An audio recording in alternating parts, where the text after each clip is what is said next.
Well,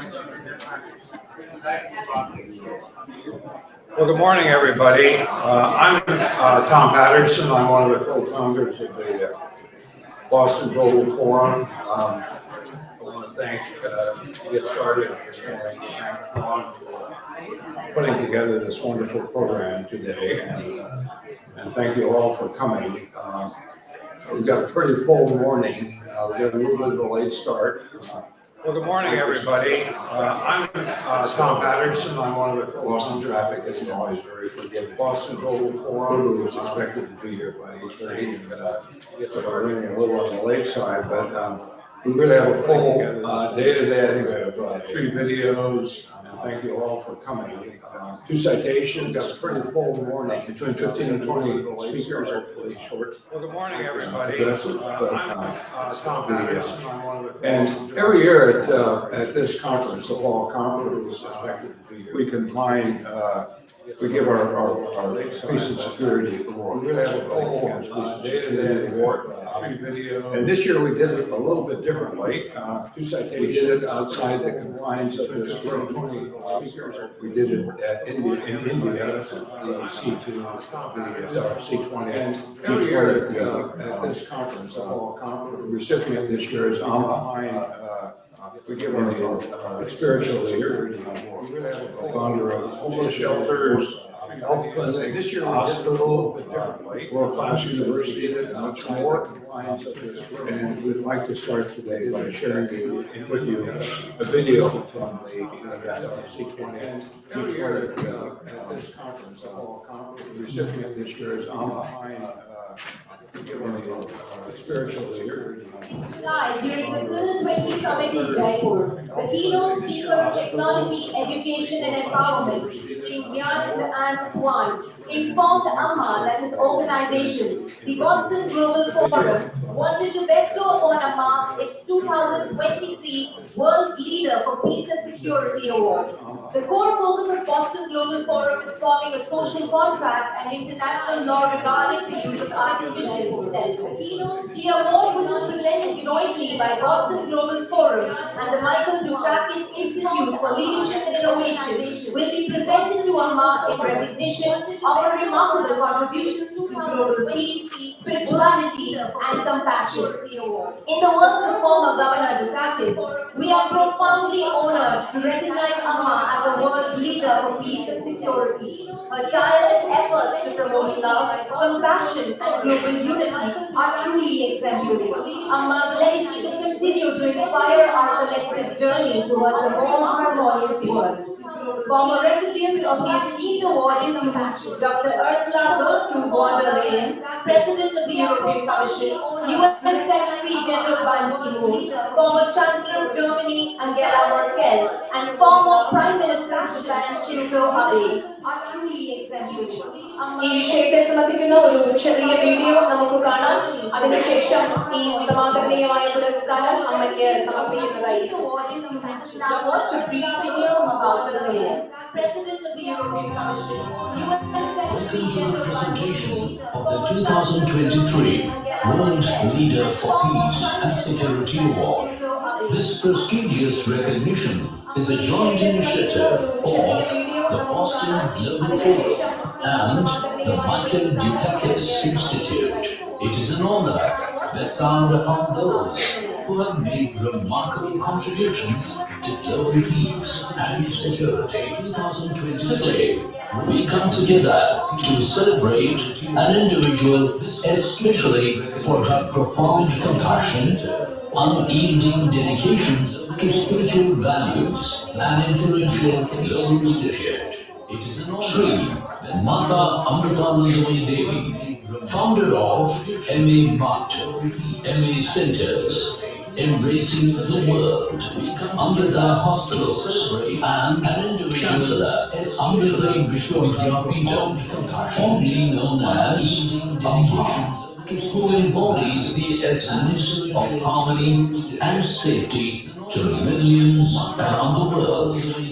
Today, we are deeply honored to recognize centers for her embraces the world, Amrita Hospitals, and Chancellor Amrutari Vishwavidyapeetham, formerly known as രണ്ടായിരത്തി ഇരുപത്തിമൂന്നിലെ global leader for of peace and harmony security and award safety അമ്മയ്ക്ക് to millions സമർപ്പിക്കുന്നതിനായി around the world. Boston global forum Today, co-ഫൗണ്ടറും we are deeply സിഇഒയുമായ honored to recognize അദ്ദേഹത്തെ ആദരവോടെ വേദിയിലേക്ക് ക്ഷണിക്കുന്നു. Amrita The co-founder and CEO of Boston Global Forum will now present the 2023 World Leader for Peace and Security Award to our beloved Amma. എല്ലാവരും പ്രസ്ഥാനങ്ങളിൽ എഴുന്നേറ്റു നിന്ന് അമ്മയ്ക്ക് ലഭിക്കുന്ന ഈ ആദരവിനെ ബഹുമാനിക്കണമെന്ന് ഓർമ്മിപ്പിക്കുന്നു. Honor this moment by standing and giving a huge round of thunderous applause to celebrate this special moment. അമ്മയ്ക്ക് ലഭിച്ച ഈ അവാർഡ് പ്രാർത്ഥനാപൂർവ്വം നമുക്ക് ഓരോരുത്തർക്കും ഏറ്റുവാങ്ങാം. എല്ലാവരും പ്രസ്ഥാനങ്ങളിൽ എഴുന്നേറ്റു നിന്ന് അമ്മയ്ക്ക് ലഭിക്കുന്ന ഈ ആദരവിനെ ബഹുമാനിക്കണമെന്ന് ഓർമ്മിപ്പിക്കുന്നു. Honor this moment by standing and giving a huge round of thunderous applause to celebrate this special moment. അമ്മയ്ക്ക് ലഭിച്ച ഈ അവാർഡ് പ്രാർത്ഥനാപൂർവ്വം നമുക്ക് ഓരോരുത്തർക്കും ഏറ്റുവാങ്ങാം. എല്ലാവരും പ്രസ്ഥാനങ്ങളിൽ എഴുന്നേറ്റു നിന്ന് അമ്മയ്ക്ക് ലഭിക്കുന്ന ഈ ആദരവിനെ Amma has graced us by providing a video. And, the introducing it will be Swami Puri. അമ്മയ്ക്ക് ലഭിച്ച ഈ അവാർഡ് പ്രാർത്ഥനാപൂർവ്വം നമുക്ക് ഓരോരുത്തർക്കും ഏറ്റുവാങ്ങാം. എല്ലാവരും പ്രസ്ഥാനങ്ങളിൽ എഴുന്നേറ്റു നിന്ന് അമ്മയ്ക്ക് ലഭിക്കുന്ന ഈ ആദരവിനെ Amma has graced us by providing a video. And, the introducing it will be Swami. Honorable, respected Governor, and all distinguished guests gathered here today. I'll just give you a brief introduction of what Amma does, as you've already seen. One of the main things that she does is she travels all around the world, and she has helped more than 39 million people in the last 40 years, and she continues to do so. And not only that, from that, her interactions with the individuals has come out all these different charitable activities and organizations which have been conducted by volunteers from more than 60 countries. I'd like to just briefly apologize because Amma could not come here herself and accept the award. And I would like to give a special message to the governor, and Amma wishes him happy birthday for his 90th birthday, and her prayers for his good health and a long life. So without much ado, let's watch Amma's message, and thank you.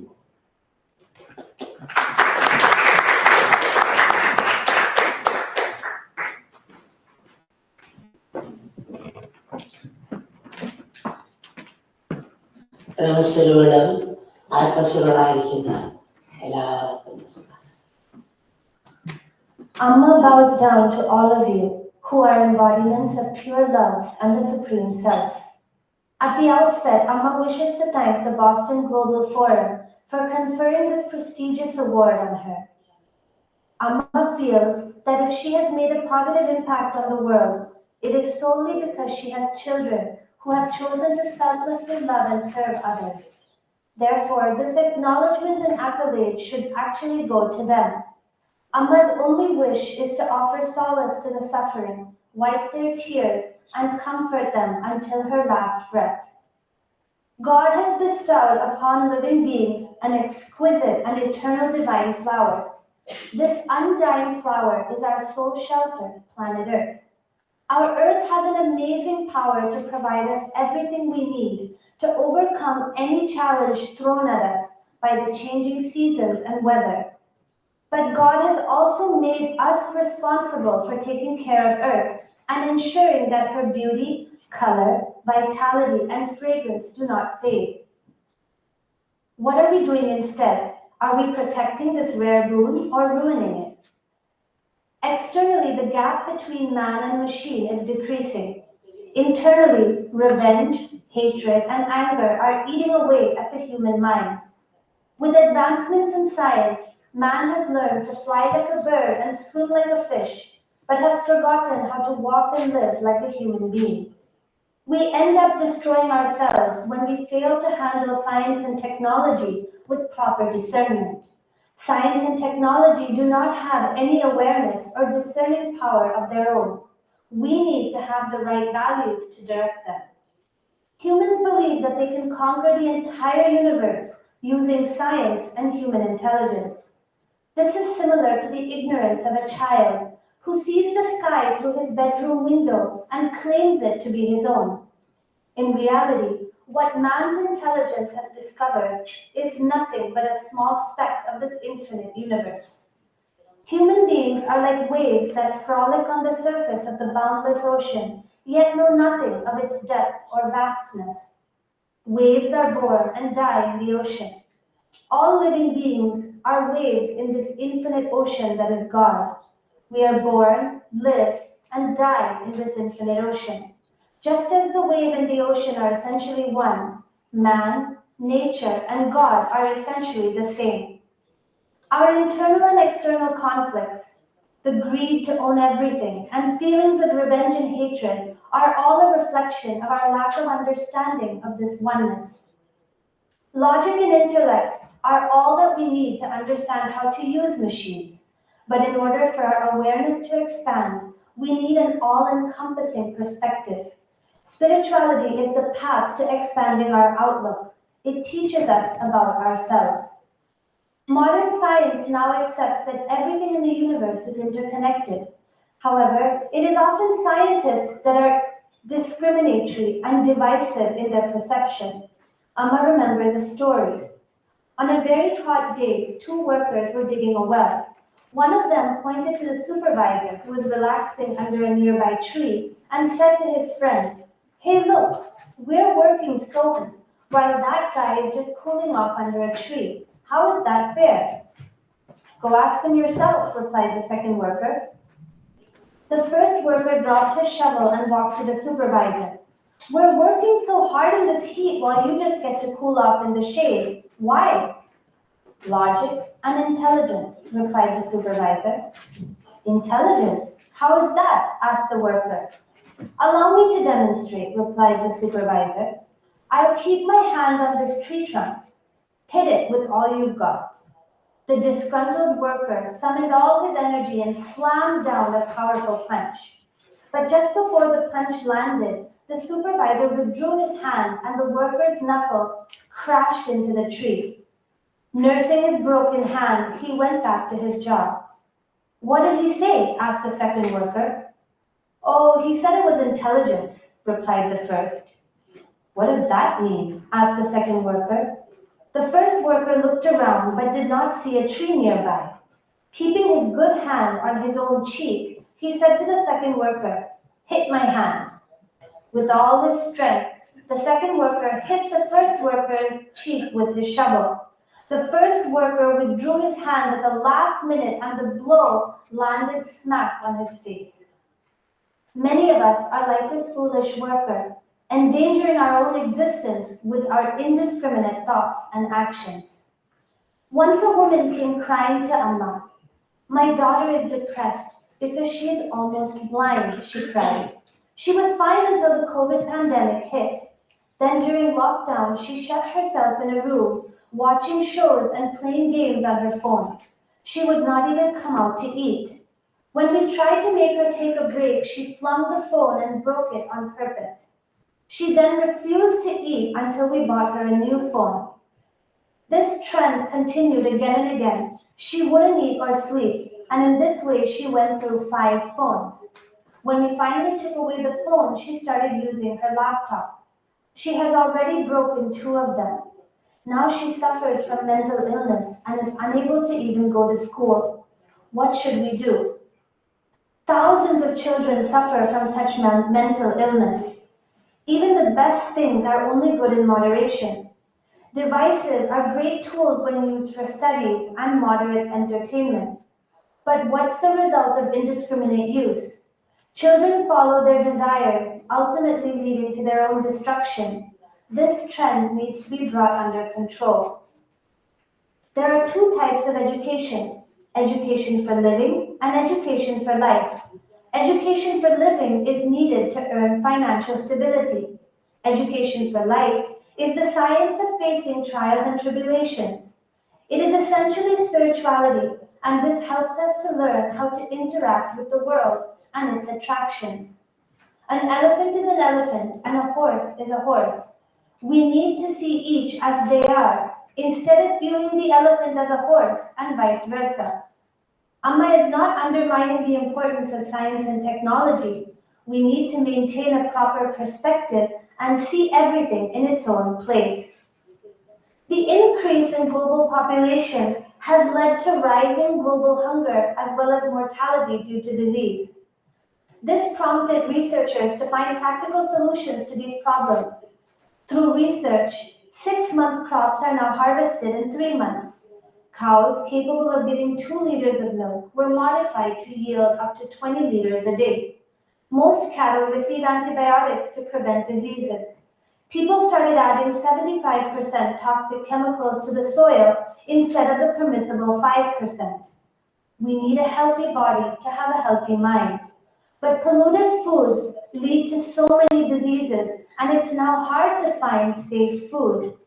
Research started with a compassionate intent, but now our indiscrimination has led to harm. Science and technology should be able to uplift the common person.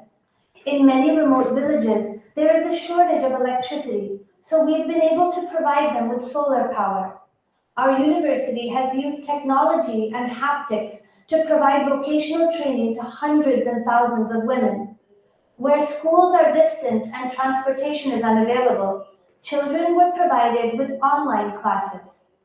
Many farmers had encountered years of loss in crop, forcing them to sell their houses and property, driving many to even suicide.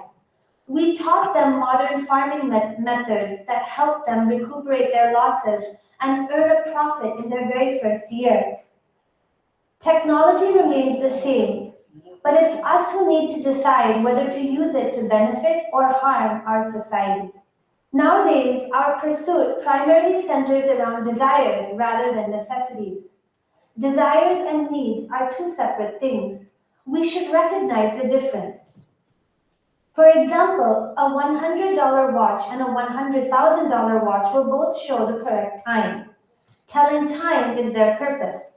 The $100 watch is what we need, but the $100,000 watch is just a desire. Amma doesn't mean to say that we shouldn't wear an expensive watch. That's up to us. Amma is just giving an example to illustrate how taking only what we need can aid us in helping others. Understanding spirituality encourages people to fulfill their needs, but to use their discernment when it comes to mere desires. It makes us content with what we have. The English word culture has many meanings. We send a small sample of blood or sputum to the lab for culturing, creating the optimal environment for bacteria in the sample to grow. Similarly, culture also refers to inner growth. For this inner growth to happen, we first need to create a conducive atmosphere at home, then later at school. Amma would like to narrate an incident that happened to one of the hundreds of ashram children, an example of how spiritual values imparted early can influence our lives positively. There is a child who lives in the ashram.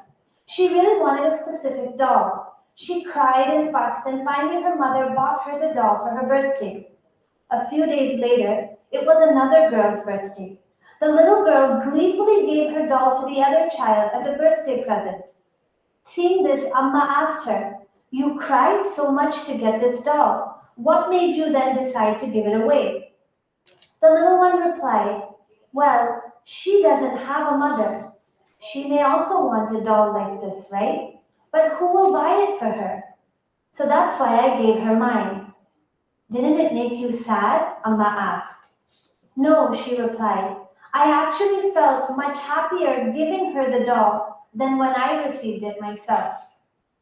When we understand spiritual principles, we begin to see the sorrows and joys of others as our own. Just as the sun does not need the support of candlelight to shine, God needs nothing from us. Like we caress our left hand with our right hand, we should be able to feel the pain of others as our own and reach out to console them. Universities should try to instill these values in youth. In recent years, our university has sent around 4,000 students to remote villages on student internships. When our students personally witness the day-to-day hardships of the villagers, genuine compassion blossoms in at least 10% of them. This has prompted them to do righteous and charitable activities whenever possible. We all have the spark of compassion within us. We just need to awaken this. Human beings and nature are interconnected. It is compassion that keeps everything connected. If this compassion dries up, everything will be lost. In a small pond adjacent to their house, a family cultivated fish to supplement their household income. Many storks and other fishing birds frequented the area. To prevent them from carrying away the fish, a net was laid over the surface of the pond. The pond was surrounded by trees. One day, a frog reached the pond. He tried to jump in, but the net prevented him from entering the water. He saw his relatives in the pond. He was hungry and looked around for some mosquitoes to eat. He saw a goat tied under one of the trees. The frog said to the goat, "I'm so hungry, but all the mosquitoes are in the pond. When I left this pond, the net was not there, and now I cannot get in. Can you please help me move the net so I can get in?" The goat looked at the frog and bleated, "That's your problem, not mine." The frog then approached a pig and asked him the same thing. The pig squealed again, "That's your problem, not mine." The frog finally approached the cow, but it also mooed, "That's your problem, not mine." No one helped the frog get back into the pond. By noon, the woman of the house came out to the pond to catch some fish for lunch. She didn't notice a snake had been trapped in the net and accidentally stepped on it. The snake bit the woman and she was taken to the hospital. The doctors saved her life, but she was still very weak. She was prescribed goat liver soup to help her recover. The family goat was sacrificed for its liver. In a few days, the woman regained enough strength to come home. All of her relatives dropped in to see her, and the pig was sacrificed to feed them. A few days later, the woman's health took a sudden turn for the worst, and she died. The tree beside the pond was cut to make a coffin.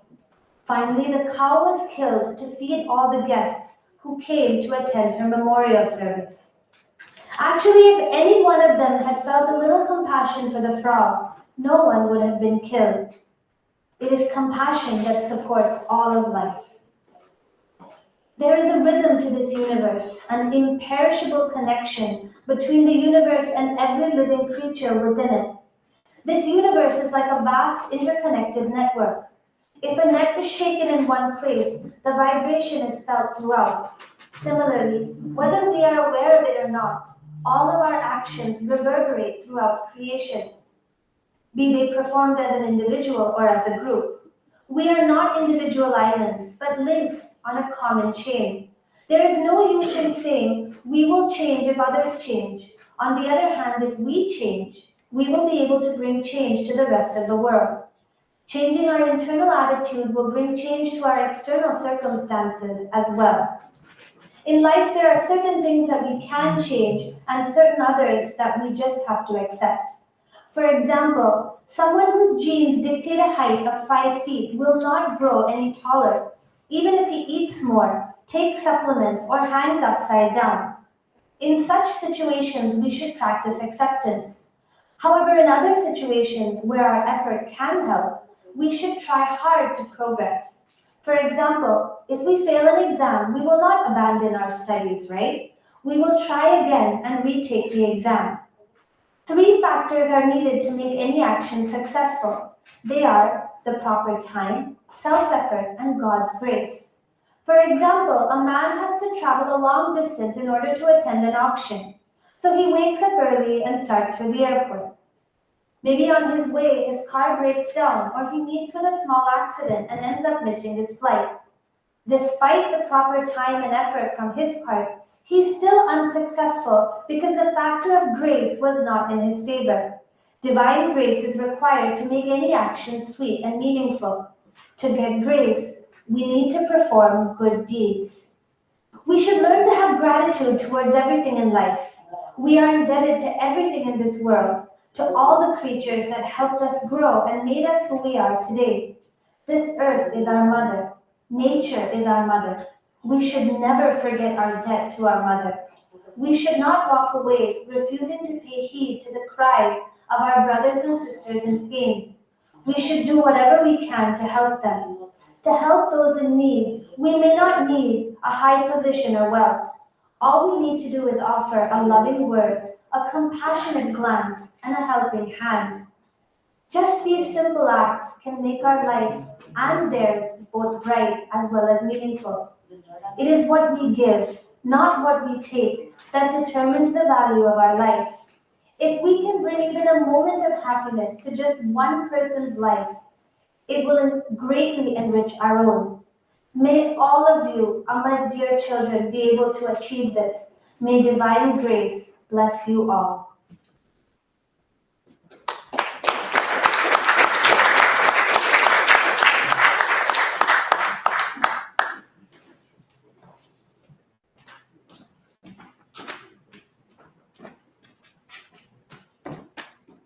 One of Amma's many achievements is to found Amrita University. It's a very young university, 20 years old, and in that relatively short period of time, it has risen to the top ranks of India's universities. And it's a distinctive university. The students work on a curriculum, and in every program, there's a dedication to the UN's social development goals, the concept of education for life, which you talked about in the video, underpins the curriculum, and the notion of public service. For example, of 4,000 students going out to rural villages to render services to those villages. The university unleashed or announced a number of initiatives at the G20 summit in India in September, and has a desire and an interest, as do we, working with the Boston Global Forum. And to talk about those initiatives is Dr. Achu Than from Amrita University. There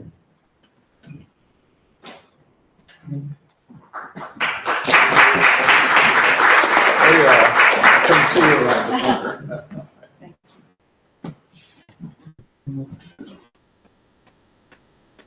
I'll just tell you next.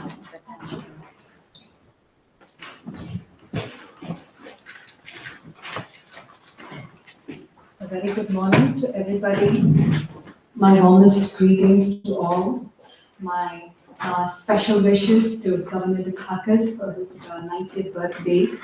And a very special thank you to our hosts, Mr. Twanwin from Boston Global Forum, Dr. Tom Patterson, and others here. It's an absolute pleasure to be here and to share with you the experience of actually having gone through the entire Civil 20 deliberations as part of India's presidency.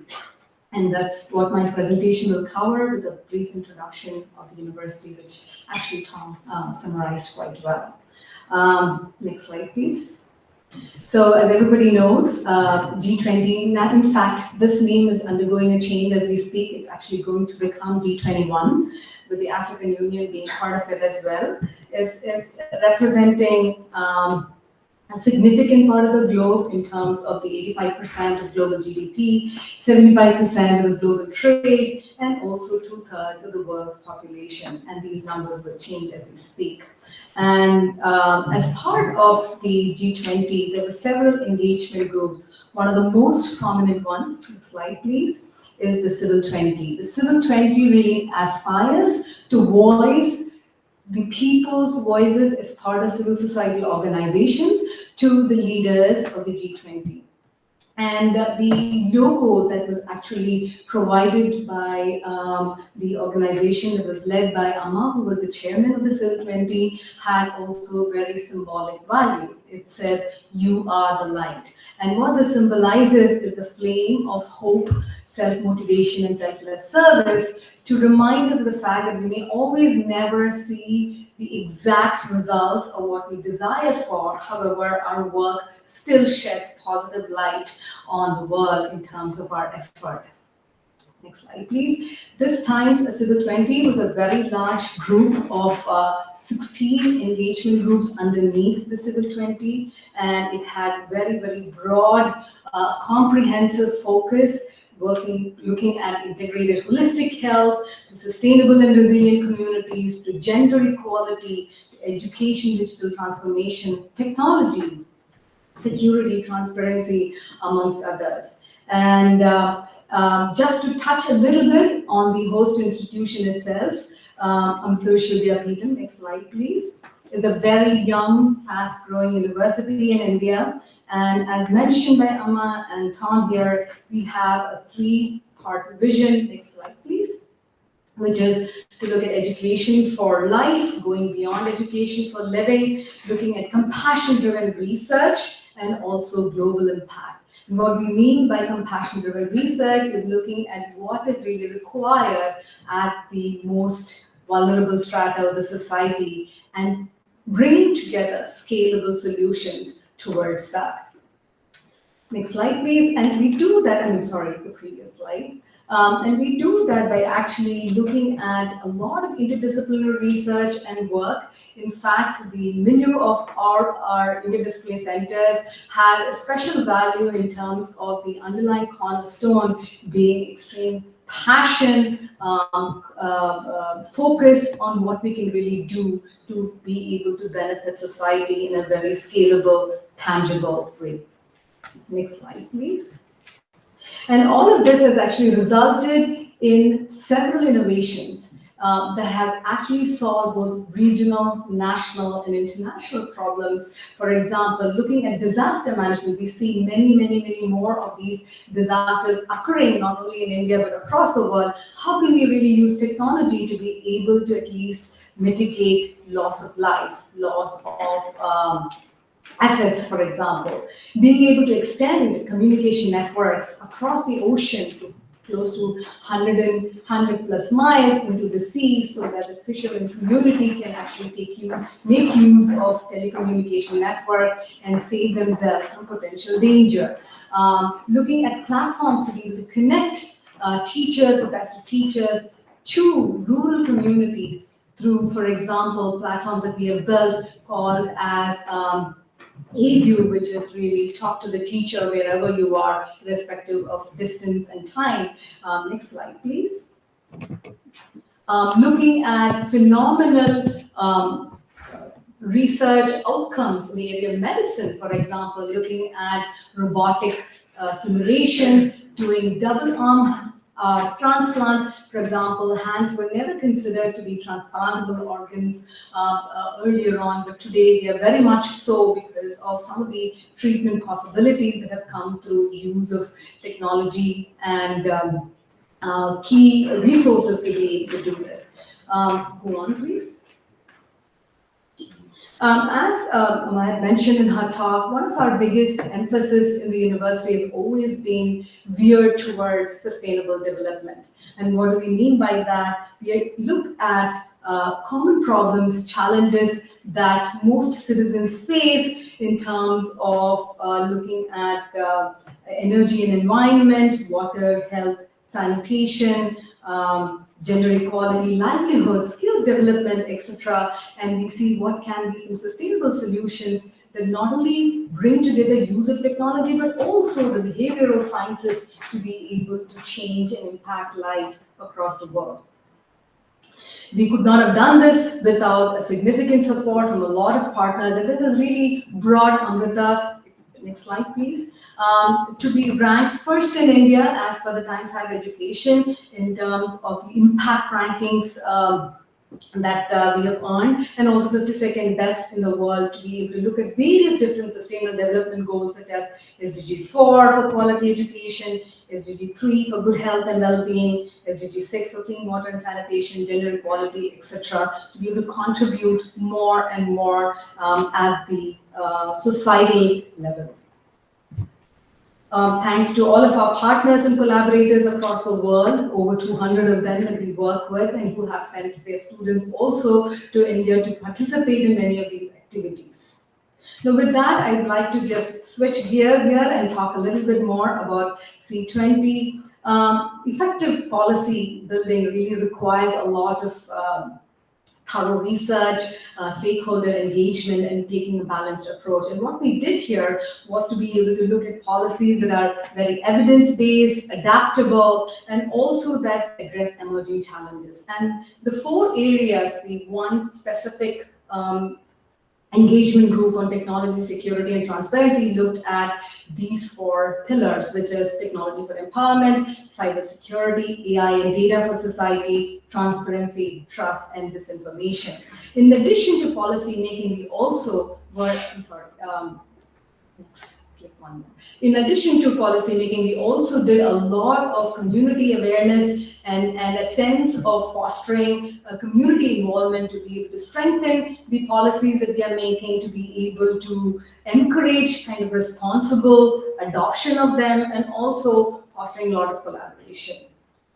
So the first core issue that we really looked at dealt with digital economy, availability of infrastructure across the world. As we know, the digital economy is growing 2.5 times faster than the physical world economy. Next slide, please. Now next slide. Yeah, next prompt. Yeah, you can just click it through so that the whole slide can be seen. 15% of the global GDP comes from the digital economy, and it's expected to grow up to 30%. Now, lack of accessibility, availability, and affordability is a significant barrier to sustainable development. And today, the physical infrastructure itself offers a barrier to most people that are in rural parts of many countries. Only 46% of people actually have access to the internet compared to 82% in the urban areas. And another big challenge is that 61% of the online content is purely in English. Now, parity in access to the internet cannot be achieved unless this is also available. Internet is also available as a multilingual internet to most citizens across the world. And towards that, we really needed to make the possibilities to create the internet, to adopt internationalized domain names, universal acceptance, Unicodes, etc. And so those really formed a significant part of our suggestions to the G20 countries. Please click. India has done phenomenally well in terms of providing digital unified payment interfaces, which has really reformed and transformed many people in rural areas. I had mentioned some examples of how actually farmers were able to get into a profit zone even at the end of the first year, primarily because of technology interventions such as these. And also, I think we really need to be able to create more open source software for public procurement and governments. And I think this will also make a significant impact on availability of resources to do good. The next is really, the next slide, please, is relates to cybersecurity. What we know is that today the digital economy is expected to be at least $20.8 trillion worth by 2025. But however, half of that, close to half of that, is going to just go to combat cybercrime. Now, we may think, why do we really need to go so fast in really technology development if half of that we're going to just spend in combating cybercrime? The answer to that is we simply have no choice. The technology is going to go forward, and we really need to address this right now. And you could say the concerning part of all of this is that targeting critical infrastructure is a big no-no, and in fact, 20% of all these attacks on critical infrastructure has gone up significantly by sponsored nation-state attacks. And this is something we should all be cognizant about and really speak up to be able to change. So we also care about the need for cybersecurity measures in emerging technologies such as AI. And so the right-hand side graph is really sharing with you the expected expenditure on cybercrime in the coming years. The good part of it, the next slide please, is that 98% of basic security hygiene is enough to protect 98% of the attacks. And we have recommended, this is probably one of the boldest recommendations we have made, in that there be an additional protocol to the Geneva Convention in really prohibiting attacks on critical infrastructures during conflict. And we are seeing one as we speak today. Also enhancing really the national security policies and define mechanisms to enforce international standards. So I think I'm just going to quickly go to the next core issue on AI and data. Again, here we see that 70% of the organizations will be using AI by the year 2030 in some way or the other, and we really need to solidify the ethical development and safeguard human rights through that. And we hope that working with Boston Global Forum and others here, we are able to do that in a scalable form. Next slide, please. And one of the key recommendations really is that we have such a gap here, and I remember in the last meeting of the Boston Global Forum, this was also discussed, that the policy mechanism and regulatory measures related to AI are still very loose and not completely discussed and deliberated on, and this is something that's extremely critical as we speak. Go on, please. And the last part of it really dealt with, the next slide was, dealt with the transparency, trust, and disinformation issues, which is also becoming a large problem today because of the fact that false narratives, manipulated content, etc. can spread so virally across the social media with 4.9 billion users today. And fake tweets, in fact, spread from 70% faster than true tweets. It's actually a study from MIT here on this, and the cost itself is actually close to $78 billion.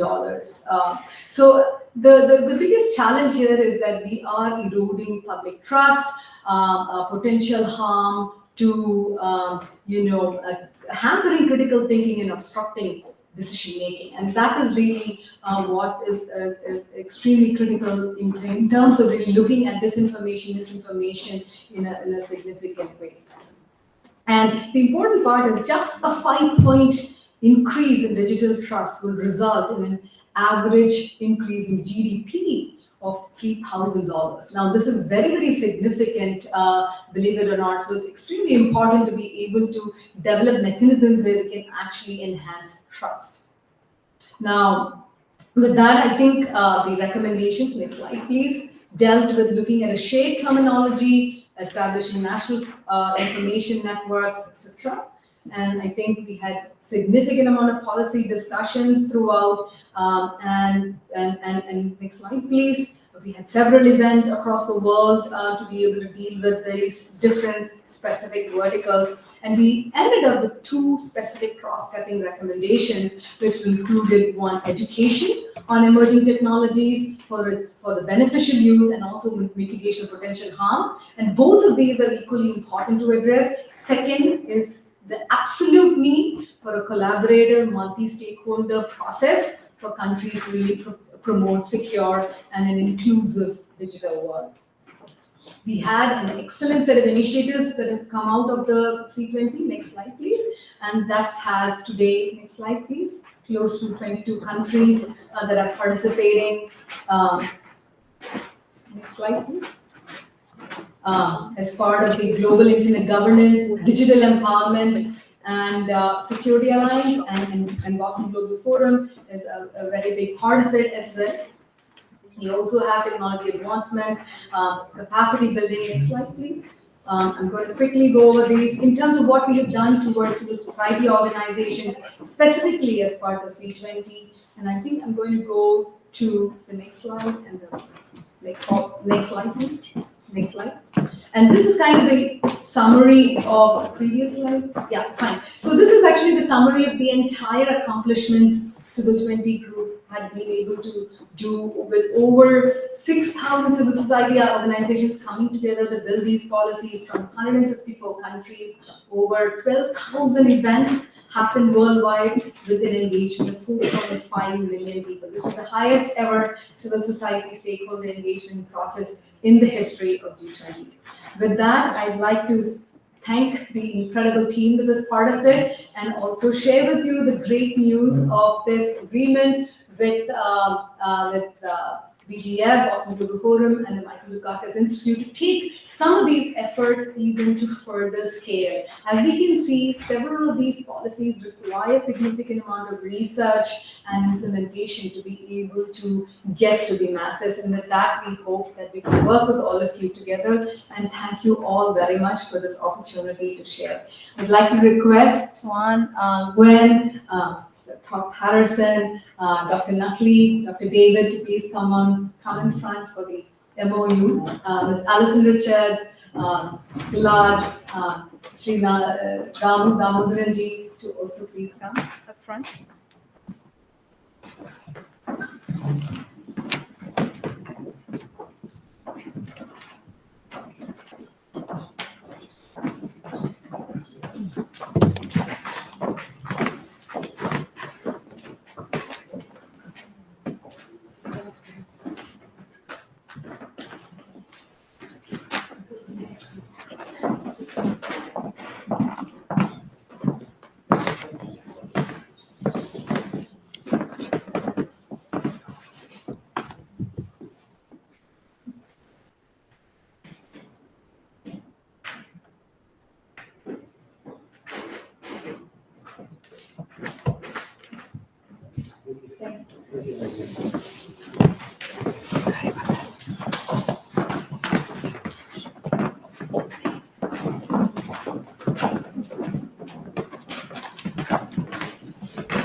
Dr. Ajithan, thank you so much. This is a real opportunity, I think, for the Boston Global Forum, but not necessarily an easy one. The Boston Global Forum is what I would describe as a think tank, and kind of how you get think tanks and universities working together. They have different kinds of resources and different kinds of outlooks and the like. Most of the partnerships we've had to this point have been with organizations that at least are similar in the way they operate.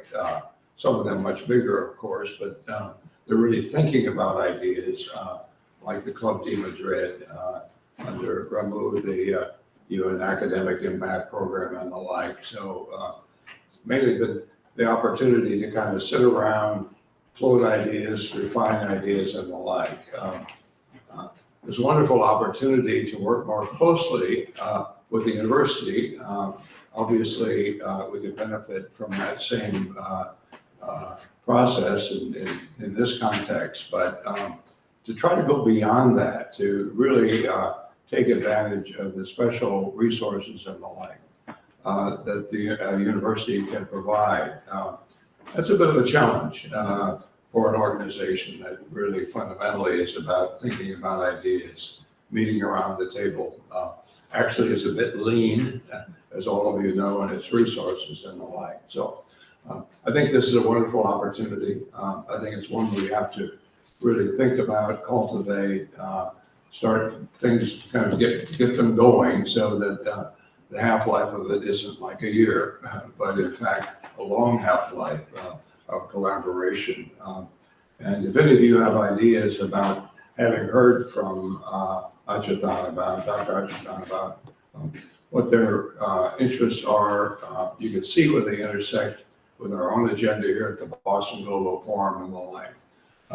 If you have ideas about what forms that collaboration could take between the two entities, please either let myself or Tuan know, and we'll pick it up from there. So Anyone else have a response, anything they would like to say in response to what you've heard so far? Because then we're going to take a little 5-minute break and move into a very different part of the program. Celebration of somebody's birthday who might be around the table. No, no, I know, but we can't keep it. We'll come back. We'll have time later. So, anyone want to respond to anything you've heard to this point? Obviously, Amma is an extraordinary leader and person, and I can't think of a more worthy recipient of the Boston Global Forum's World Peace and Security Award. You had the opportunity, I think, to really get a sense of her values, the kind of leadership she provides. You can also understand in her speaking style why she can speak to tens of millions and inspire them and lead them to the good life, not only a life for themselves, but a life for others. But in particular, if you had some immediate thoughts about this possibility of more close collaboration between the university and the Boston Global Forum. Again, if not, but you have some thoughts, please share them with either Tuan or myself, and we'll pick up the ball and go from there. So thank you again. Again, I'd like to congratulate Amma on the World Peace and Security Award.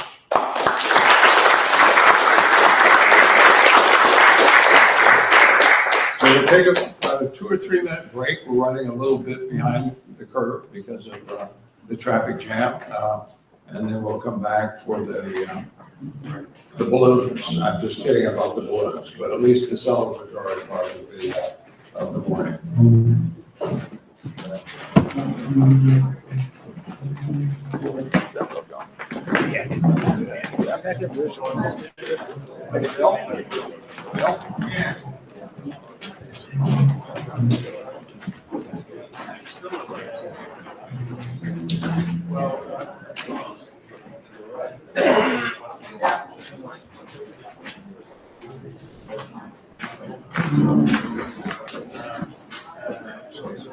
Just checking on the presentation.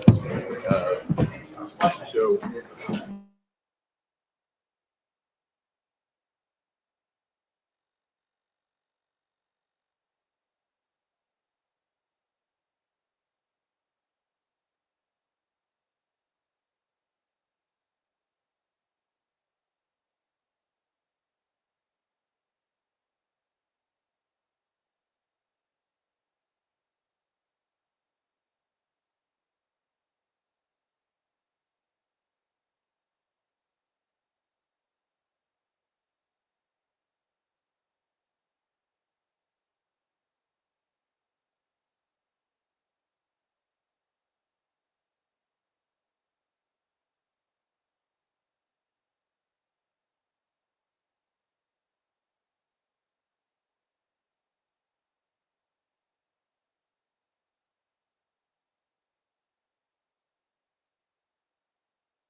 and Mike, John Close from the Harvard Business School were meeting, and out of that meeting came the idea of the Boston Global Forum. And for the past decade, we've had Mike's leadership to guide us in this organization. And today's a special day. We're going to mark Mike's 90th birthday. And we have a guest that isn't on the program who just happened to walk in, and it's William Galvin, who's Massachusetts Secretary of State. I think now the Dean of all state secretaries of state, and longevity, a record that's going to be hard for some future Secretary of State to beat. And Bill has to run almost immediately, but I wanted to take advantage of him being here to give him a chance to say a few words. So. Well, thank you, Tom. I mean, this is, I guess, in a sense, kind of an unexpected treat. I certainly didn't expect to speak this morning. I just want to come by and thank the governor for our friendship over many, many years. I will say most people at 90 don't celebrate their birthday quite this way, but then again, he's always been a remarkable person. I think that's really what most of us who've known him have respected, that his, not just his endurance, his commitment to principles, his honesty, and his achievements. Never a pretentious person, never, never, throughout his entire career, which was a great achievement. Not always easy, we didn't always agree on everything. I just reminded him a few minutes ago, I first met him when I was a teenager, use that word, I'll take it, when a mutual friend of ours wanted to introduce me to him because he was going to run. I think the first time it was going to be for Attorney General in 1966. And I didn't know him, we were the same, I came from Brighton, right across the river, he was from Brookline, so, and the gentleman that was our mutual friend was Greek, of course, and it was a wonderful thing. He's been a remarkable leader for Massachusetts history. I am now the senior elected official in Massachusetts and have been for some time.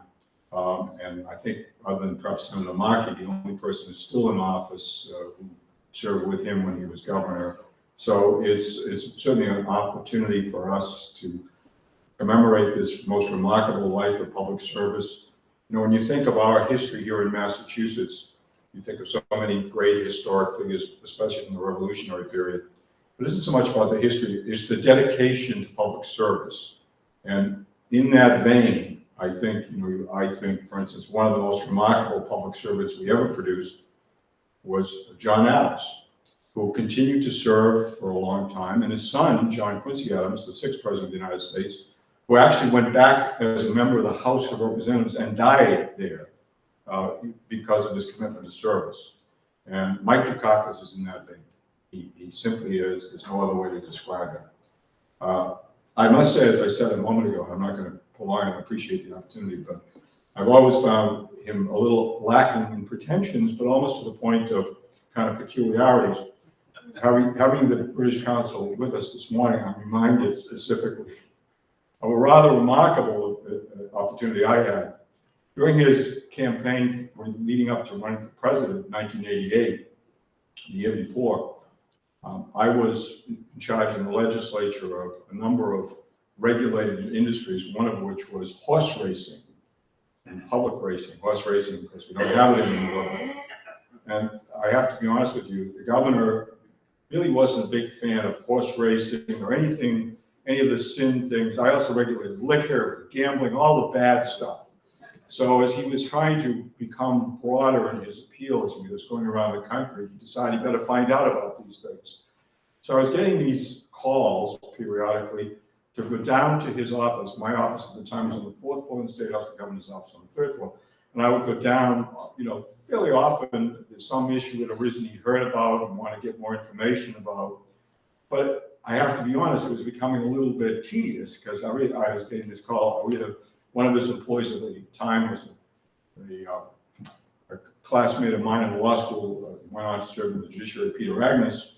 And Peter would call and say, he needs to talk to you again. He needs to talk to you again.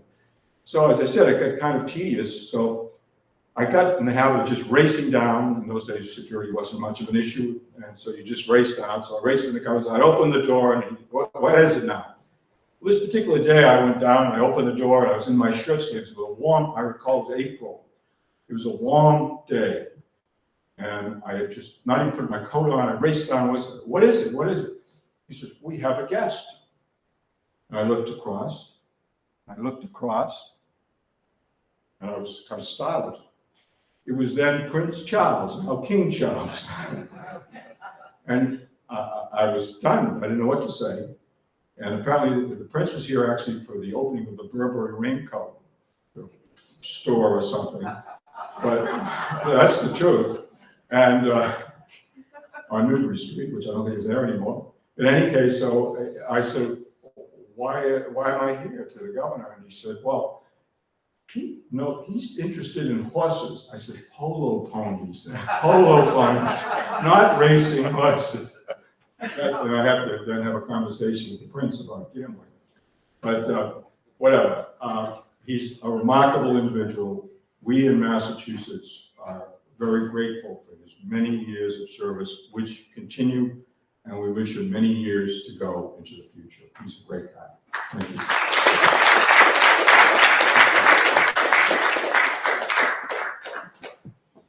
Secretary Galvin, thank you so much. And longtime friend and friend.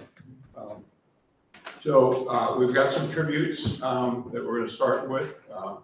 Juan Gallego, who's the Deputy Chief of Staff to the Lieutenant Governor, has a citation from Governor Mora.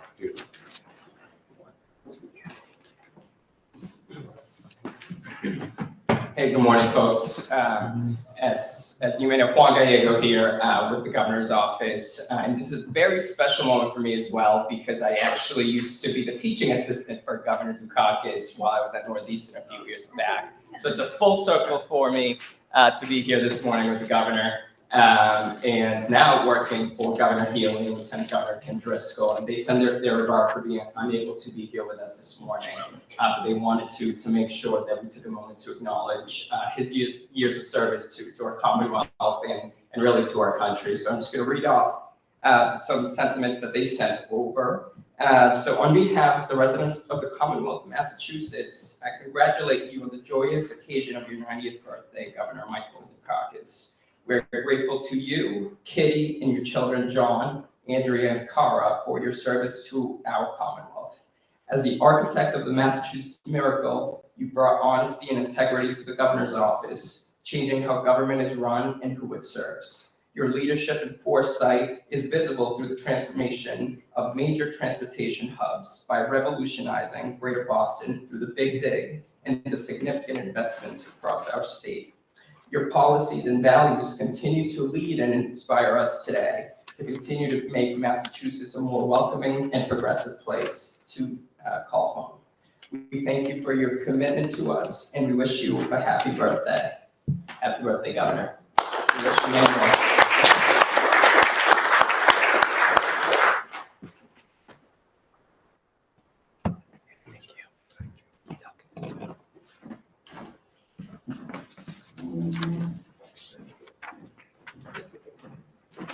Now we have a couple of videos from DC. Personalities will be familiar to you as you see them. So.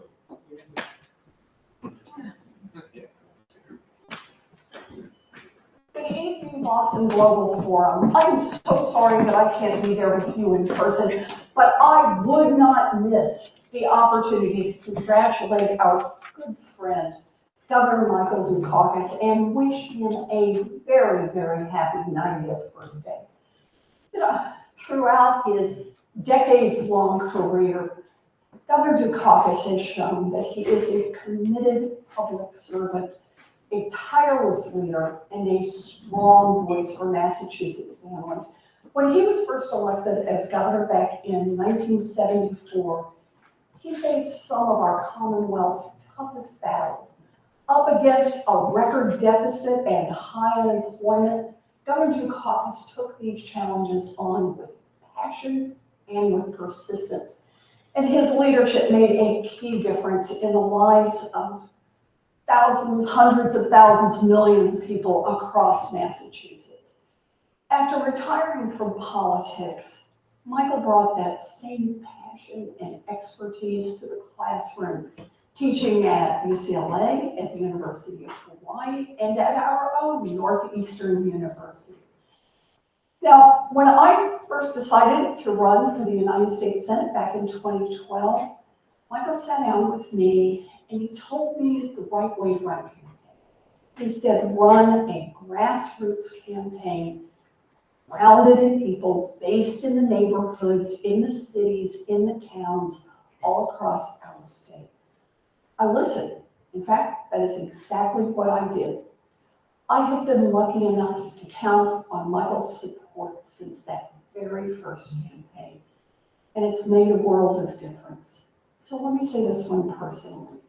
Michael, thank you again for the work you do day in and day out to benefit families all across Massachusetts and all around the world. Congratulations on this tremendous honor, and I hope you have a very happy 90th birthday.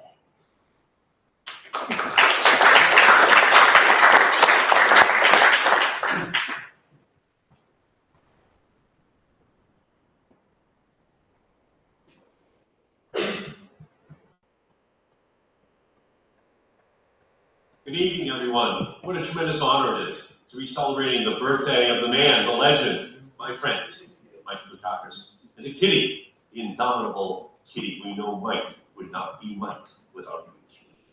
When Michael Dukakis became governor in 1974, we had been waiting for him. He was our generation's leader. He was our conscience because he wasn't just a thinker, he was a doer. As state representative, which I was then in 1974, as governor, what he has done for Massachusetts and the entire country is without measure, because you can't spell Dukakis without do. The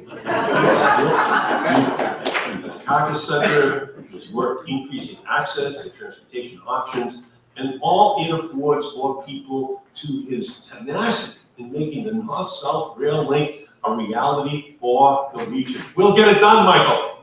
He's a model for the transportation systems he advocates for. He doesn't slow down. I know this firsthand from all of the work I've done with Mike and Kitty over all of the years. During my 2013 Senate race, we had a moment in Lowell where Kitty and Mike were in Lowell. And Michael was speaking to Cambodians in Lowell through a translator. He talked about the need for democratizing access to opportunity for everyone, especially immigrants.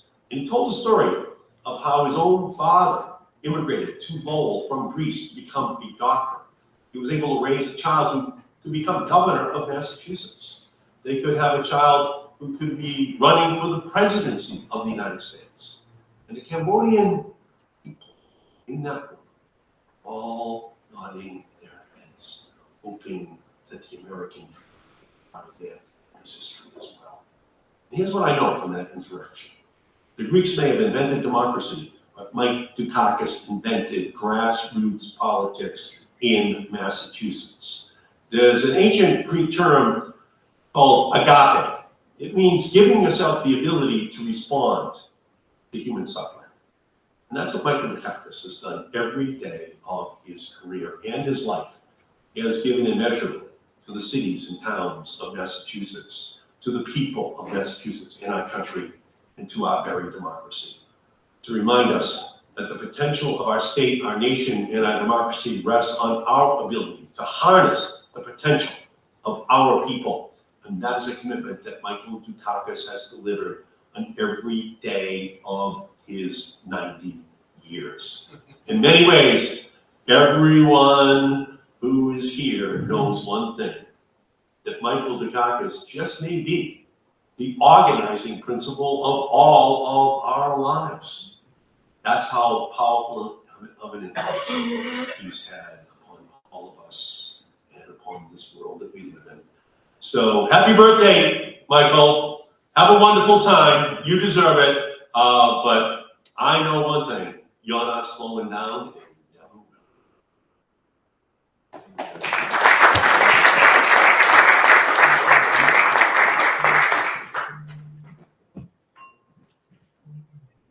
When the Boston Global Forum started, we had some discussions about the agenda and what issues we were going to take on, what parts of the world we were going to concentrate upon.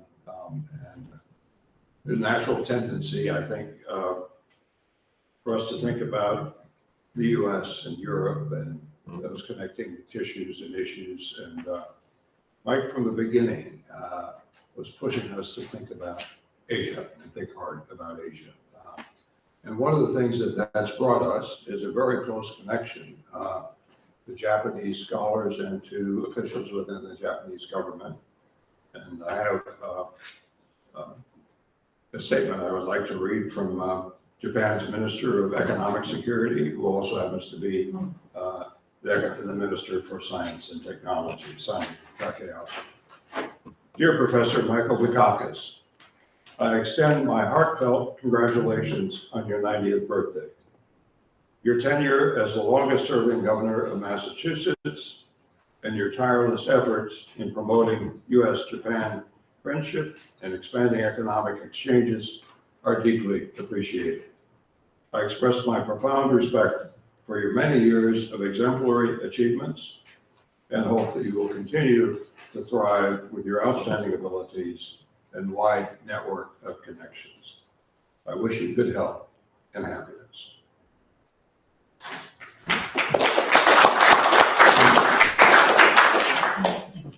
We're also grateful that several consul generals have joined us today, and I think it's only fitting that we start with the Greek Consul General in Boston, Simeon Dagos.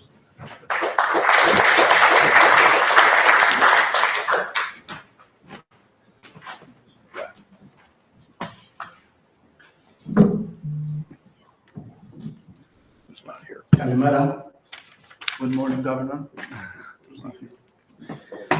Χρόνια πολλά. Happy birthday. Now, it's a great honor to be here with you this great morning. As representative for Greece here in New England, I just want to point out how proud all Greeks and Greek Americans are for Governor Dukakis and his legacy. And this is a universally accepted truth cut across any kind of lines in our community. Everybody love and admire Governor Dukakis.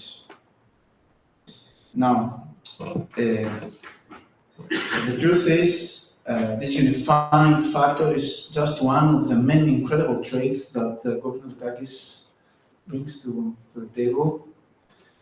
And I think I have to underline that the most important part is the values that Governor Dukakis represents, because those values are identical exactly with the values that my country represents.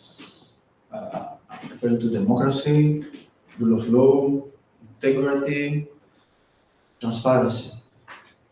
So all those years, I think my country could be not aspire to have a better representative here in United States politics in New England than Governor Dukakis. He is a thinker, he is a doer, he is our conscience indeed, and we're all so proud of him. So happy birthday, Governor, from all Greeks and Greek Americans here, and thank you so much. We're so proud of you. Thank you.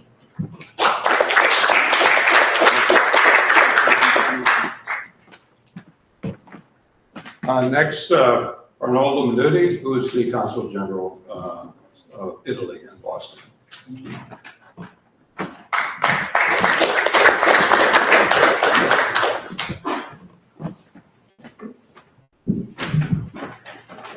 Good morning. Good morning, everybody. Well, I'm pleased and deeply honored to be here today at the Boston Global Forum's celebration of Governor Michael Dukakis' 19th birthday. In celebrating Governor Dukakis' lifetime achievements, we are inspired to follow his example in creating more inclusive and prosperous future for all people. Governor Dukakis is recognized as a leader in shaping the responsible and ethical use of also artificial intelligence, among other issues, one of the most important challenges of our time. I congratulate Governor Dukakis and honor his legacy and lifelong contribution to public service as Governor of Massachusetts and as the co-founder and chairman of the Boston Global Forum. I want to end with Governor Dukakis' own words. We must work together to build a world in which all people can live in peace, dignity, and security. A world where economic growth and development serve the needs of all people, not just the privileged few. Thank you. Thank you for the invitation and for the privilege to be here representing Italy, the Italian and the Italian American community of Massachusetts. And I would like to wish to Governor Dukakis happy birthday. Thank you, Governor.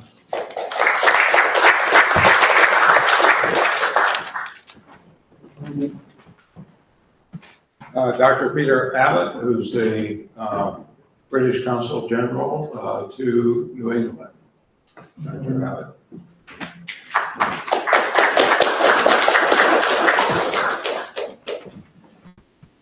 Good morning, everybody, and a very, very warm happy birthday to Governor Dukakis. Happy birthday. Tom, Tuan, everybody who's helped organize this morning, Harvard University, huge thanks for convening us here again at the Boston Global Forum. It's great to be with you.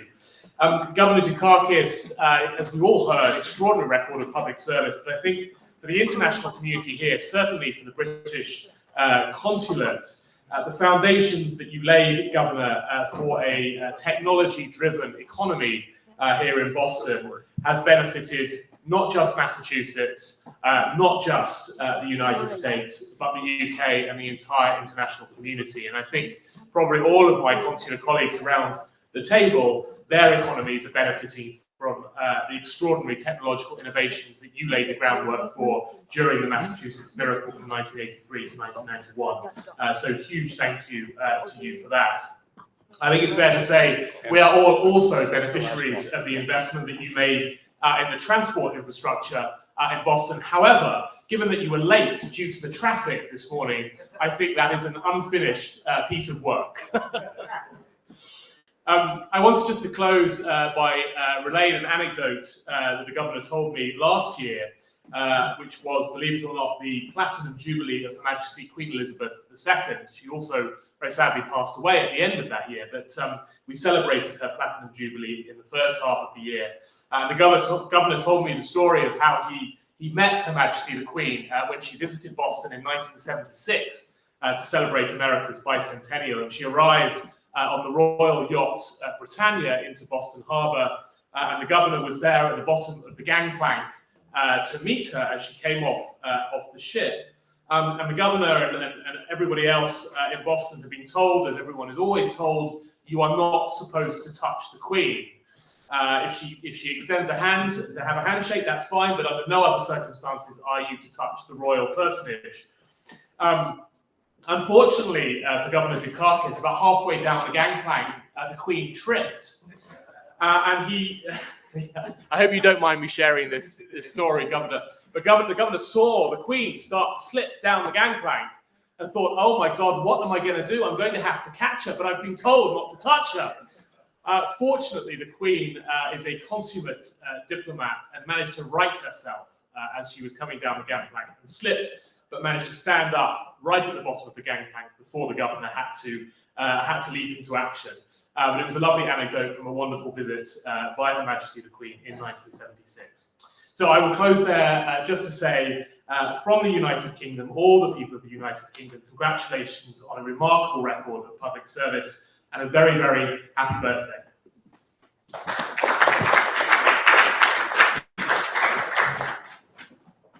Dr. Abbott, thank you. In defense of Boston transportation, I've been in London. I think at least 3 occasions where there was a tube strike. So, and now we're going to hear from Albert Fierro, who's the Consul General in Boston for Mexico. Albert.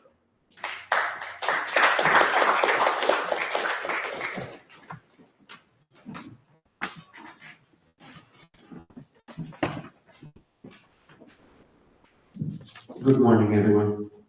I met Governor Dukakis for the first time at a concert in Brookline, and my immediate reaction, and what I later told my colleagues, is how warm he was. By participating in this most deserved celebration, it is clear to me that this is just the first of the many qualities and virtues we all together have come to recognize and value. Governor Dukakis is a true statesman, and as such has kept on being a voice of reason, and as far as I know, a Spanish-speaking voice of reason. I do appreciate that throughout his political and academic career, he has always maintained objectivity and a profound intelligence to understand the subtleties and strengths of the Mexico-US relationship. Governor Dukakis drove the Massachusetts economy, as we have heard many times this morning, during his time in office, and helped foster the very rich innovation economy the state enjoys today. By doing this, as well as with the creation of what today is the Michael Dukakis Institute for Leadership and Innovation, Governor Dukakis has, without knowing it, opened spaces for members of the Mexican community to thrive in Massachusetts and to contribute, then and today, to this amazing pole of intellectual curiosity and discovery. As Consul General of Mexico here, I can only thank you, Governor, for this and wish you a very, very happy birthday.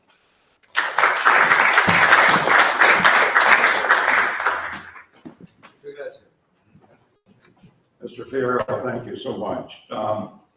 We were trying to think of a way to mark this occasion and also kind of leave a bit of an imprint of what the Boston Global Forum is all about. And it's about ideas. And we thought, well, let's put some of those down in a book. And we're launching a book this morning. Governor Michael Dukakis, From Massachusetts Miracle to AIWS, the Age of Global Enlightenment. Tuan, you want to lead us off on talking about the book? I'm so moved today after 90th birthday of my dear leader, Governor Michael Dukakis. Many our dear guests on the guest talk already. I don't want to say so much, but very special. My life here more than 12 years, nearly 13 years, and I'm so moved with my dear leader, Governor Michael Dukakis. He is my beacon of inspiration and leadership for my journey in Boston. And also I say thank you and highly grateful, so moved with my two dear friends today in the room.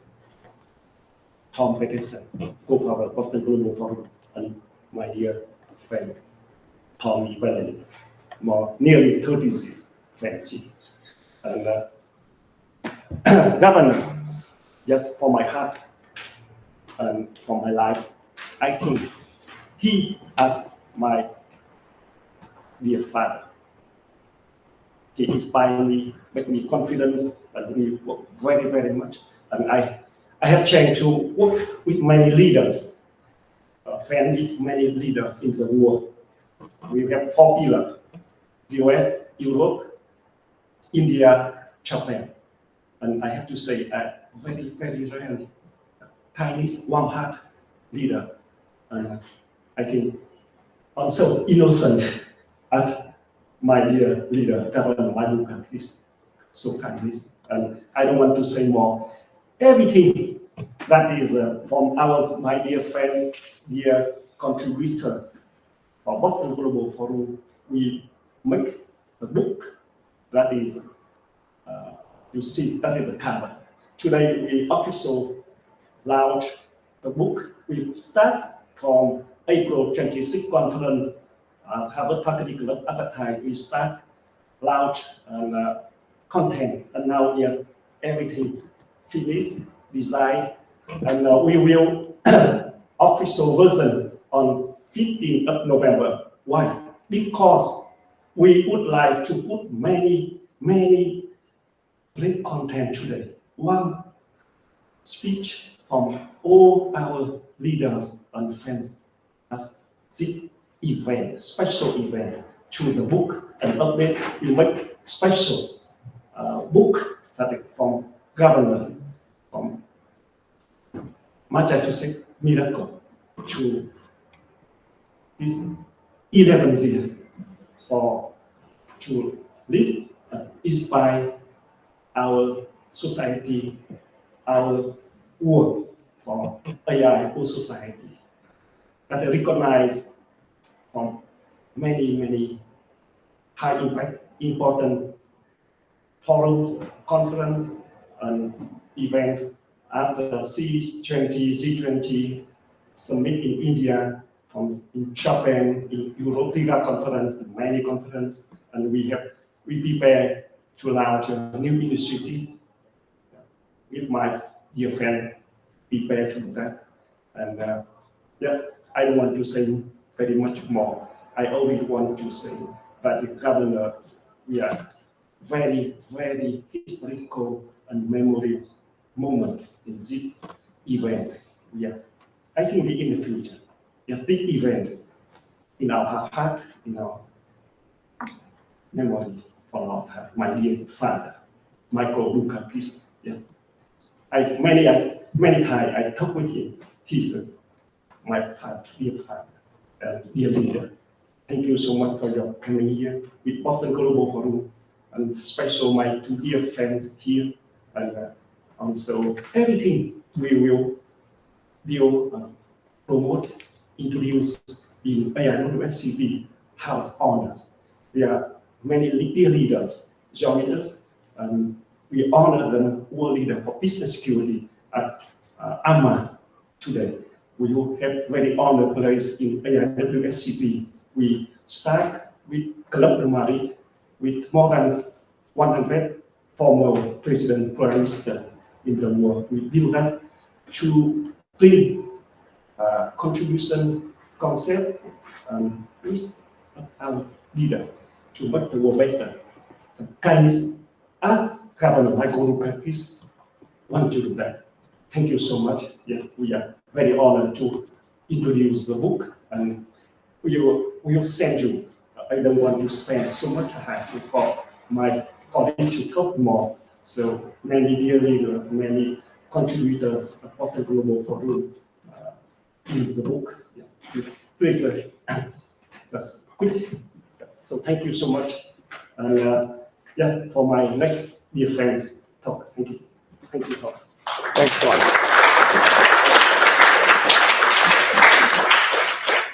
Next, we'll hear from Ramud Damodaran, quite a long-time friend now of Boston Global Forum, and he was the first chief of the UN Academic Impact Program. Ramud.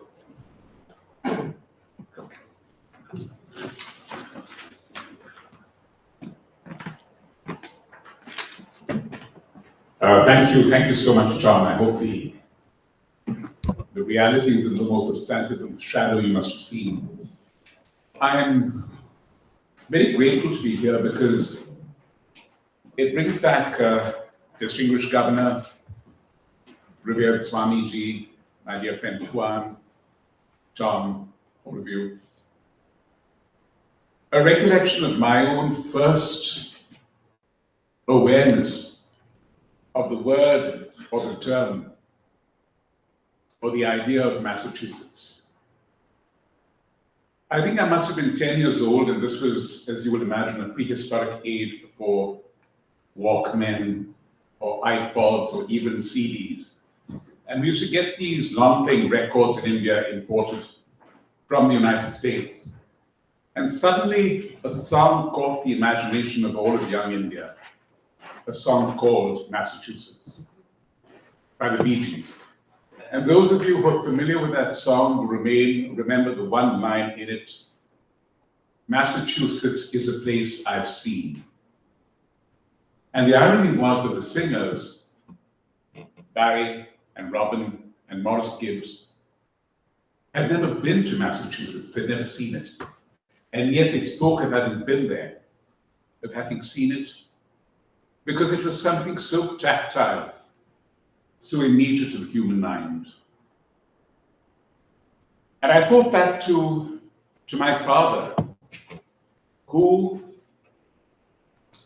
80 years ago was in a prison cell in our state of Kerala, imprisoned by the British for daring to participate in our national struggle for independence under Mahatma Gandhi.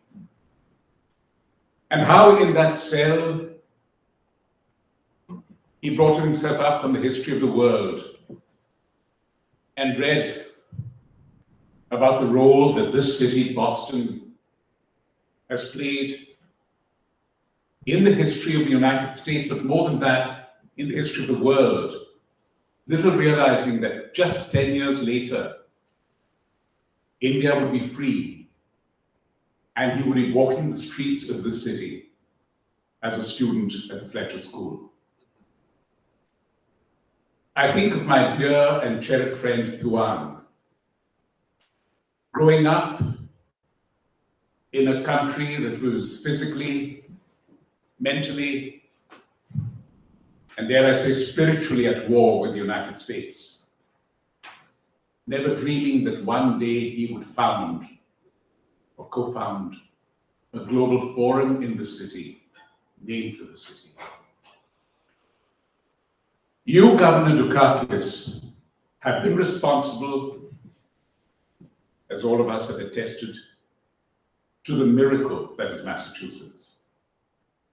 But beyond that, you have created what the very ponderous words of our program have called a democratic, a humanitarian, and optimized society, which I would like to bring into slightly more lay terms. A society based on deep understanding. A society based upon kindness. A society based upon innovation. And you started it all. When you were governor, you said we must go international with a vengeance. This was your State of the State address in 1990. Our children's schools must learn geography, countries other themselves, to be able to truly understand the countries in which they live. Today, as it happens, is also another 90th birthday by another distinguished citizen of Boston, my compatriot, Dr. Amartya Sen. And Dr. Sen has spoken about human rights as the acknowledgement that we are part of something larger than ourselves. That deep understanding that Governor Dukakis brought to the table. And we've spoken about the infrastructure of Boston, about its limitations, its challenges. But let's remember also what the governor said at that time. Let opportunity be our watchword. And the fact that, as he mentioned, we need a connection between the north and the south transportation lines of this great city so that people can move freely. Think of that as a metaphor for our world, of a link between a historically affluent north and an emergent south, which, as Swamiji and Krishnaji pointed out in the context of the G20 and the Civil 20, and the benediction and guidance of Amma, we are now trying to create. Let us think of kindness, of all that Governor Dukakis did to make life easier for every individual, whether in terms of health insurance, or being able to go and get a marriage license in the afternoon, starting your morning as a bachelor, ending the day as a husband. That is kindness personified in government. Let us think of innovation. Governor Dukakis spoke at that time of the new tech industries which were dotting the landscape of the city. 1990. Where are we now? We have new tech industries that have made this city the beacon of the United States to the world, but also new tech industries around the world which have reached out to the citizens of this great city and nation, making their lives easier, but also possibly much more complex, as the governor has said. The promise as well as the perils of AI offer before us. And we think of innovation at its most obvious and human levels. In his campaign for the presidency of the United States in 1988, Governor Dukakis spoke about a possible conference in Davenport to harness the energies and the potential of the state's littoral to the Mississippi River, from the Iron Range of Minnesota to the plains of Louisiana. Find energy and creativity where it is. Innovate. And that really brings me back to my last point. I began with a song. I'd like to end with a quotation from another song, the song Ripple by Grateful Dead, in which Jerry Garcia sings of, let it be known that there is a fountain that was not made by the hands of men. The hands of men are finite, sometimes infirm, sometimes weak. But we need that acknowledgement, which the Constitution of this great state, drafted by John Adams, so eloquently states, that there is a creator, there is a supreme being, there is the preserver of the universe. And it manifests itself in so many forms. Just go beyond that room where we had coffee a little while ago to the room next to it, and you'll find these two gigantic Buddhist tankas, an affirmation of one particular faith.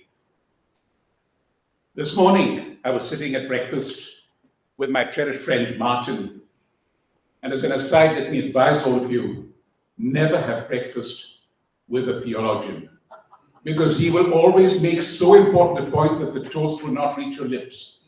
So you will leave the breakfast spiritually enriched, but physically hungry.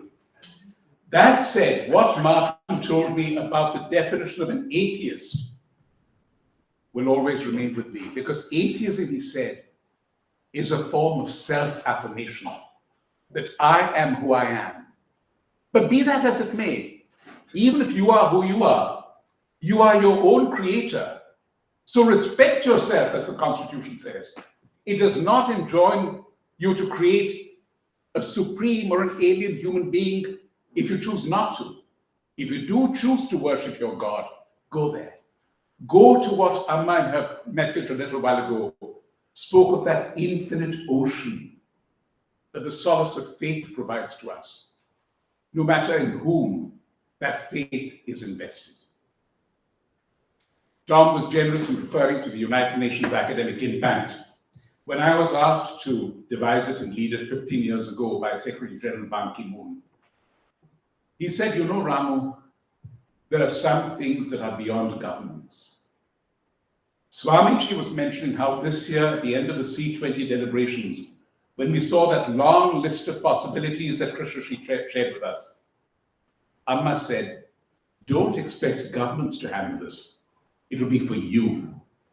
The you, the us, is what this forum is. The you, this us, is what Governor Dukakis has made Massachusetts. There is no second person. There is no third person.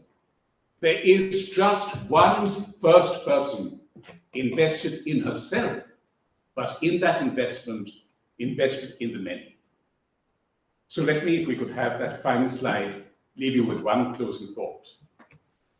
Thank you.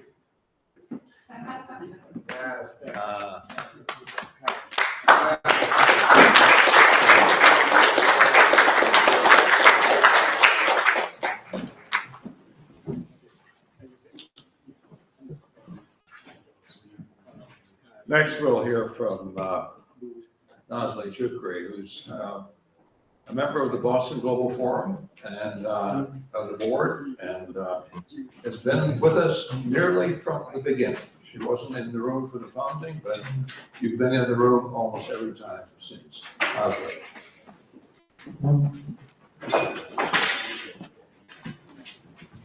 Thank you, and I shall be brief.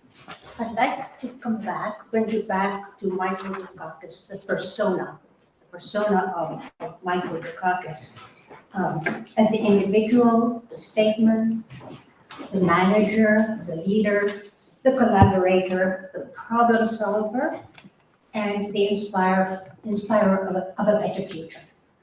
So anyone who's worked with Michael Dukakis recognizes these characteristics. But I'd like to just expand a little bit on it. In interactions with others, he has always shown calm and compassion.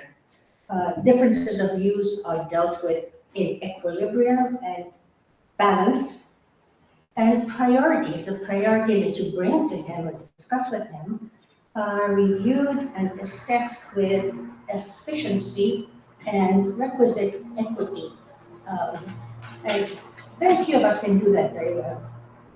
In addition, when he notes errors in your logic, he corrects them with some degree of kindness and grace. And visions of a better future that he puts forth are presented with power and with persuasion. And in that course, he steers with the respect for others and the others' respect. So we talk about the future. Let me remind you that the future is already here. We are slow in recognizing it, in large part because we're still anchored in some partial ways in the 20th century and its legacies. The realities of the future, we're beginning to see some of those glimmers of the world we are living in, but we're not exactly sure how to manage that. And the fact is that we live in three worlds, as you know. We live in our world, which is a social, geopolitical, human society. We also live in the natural environment, life-supporting properties, and put these two things more or less separately. We're beginning to think about connections as we pay the price for damaging the natural environment. And then we live in the cyber domain. Currently with the internet at its core and with very many future internets. And the dilemma we have at this point in time is that we haven't quite connected strategically, intellectually, theoretically, or even computationally those three realities we live in. These are not autonomous anymore, they're interconnected. But very few of us can really pull together where the connections really are. So we're faced with technological change, we know that. But it's technological change and advances that are really moving very rapidly, perhaps faster than we are able to manage that. I'd like to just conclude with something I've just discovered, which is important to the AI realities and to the world and to the issues of governance. According to the OECD observatories, there are about 74 countries that have formal official AI policies. Now, I find that interesting because we don't know, I happen not to know what the common core might be. I don't know what the outliers are, haven't gotten to that yet. And is the common core among them robust enough that we can begin to think about governance of AI, with AI, for AI, and with the ethics involved? Are the outliers so outrageous that we want to ignore them, or we want to integrate them? And I would consider that a really important set of issues that we would address. And I'm happy to say that at least at MIT, we've begun to think about this corpus of policies that require closer assessment, closer analysis, and they bear on an issue of great importance to the governor. So with this, I thank you.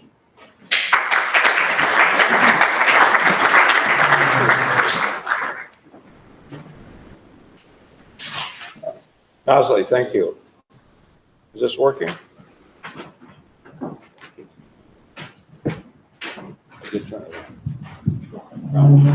Good.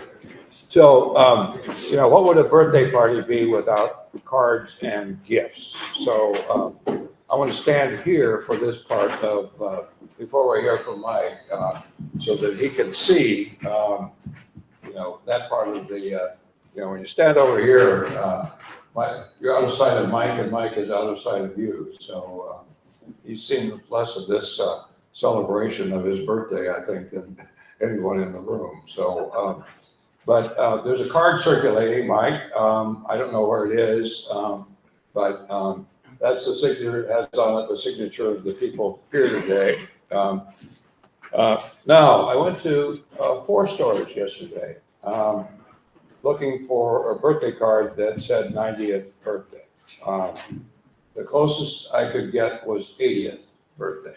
So, so I got a 9-year-old birthday and added a 0, Mike, and this one has the signature of your fellow board members, and we're so grateful for your leadership these last 10 years. And it's been a privilege to be on the board.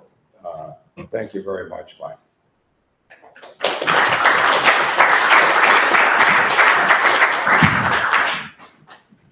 Now, if you've been on a Zoom with Mike, he knows very little about technology.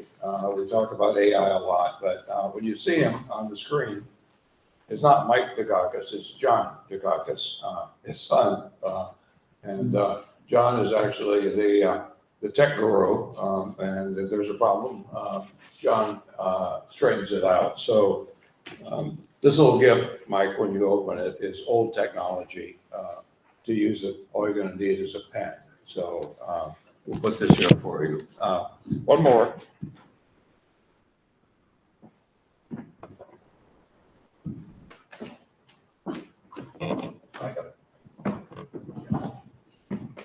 So,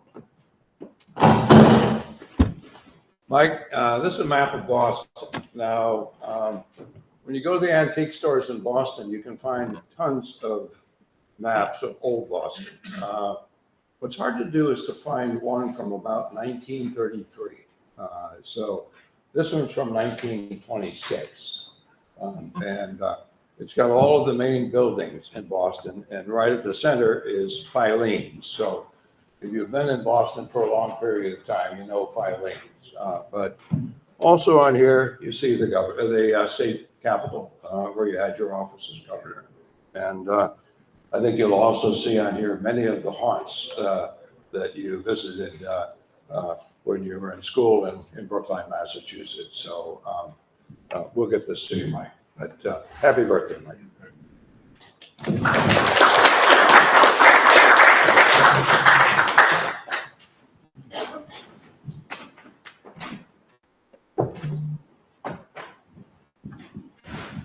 The floor is yours, Mike, if you want to deliver some remarks. Yeah, please.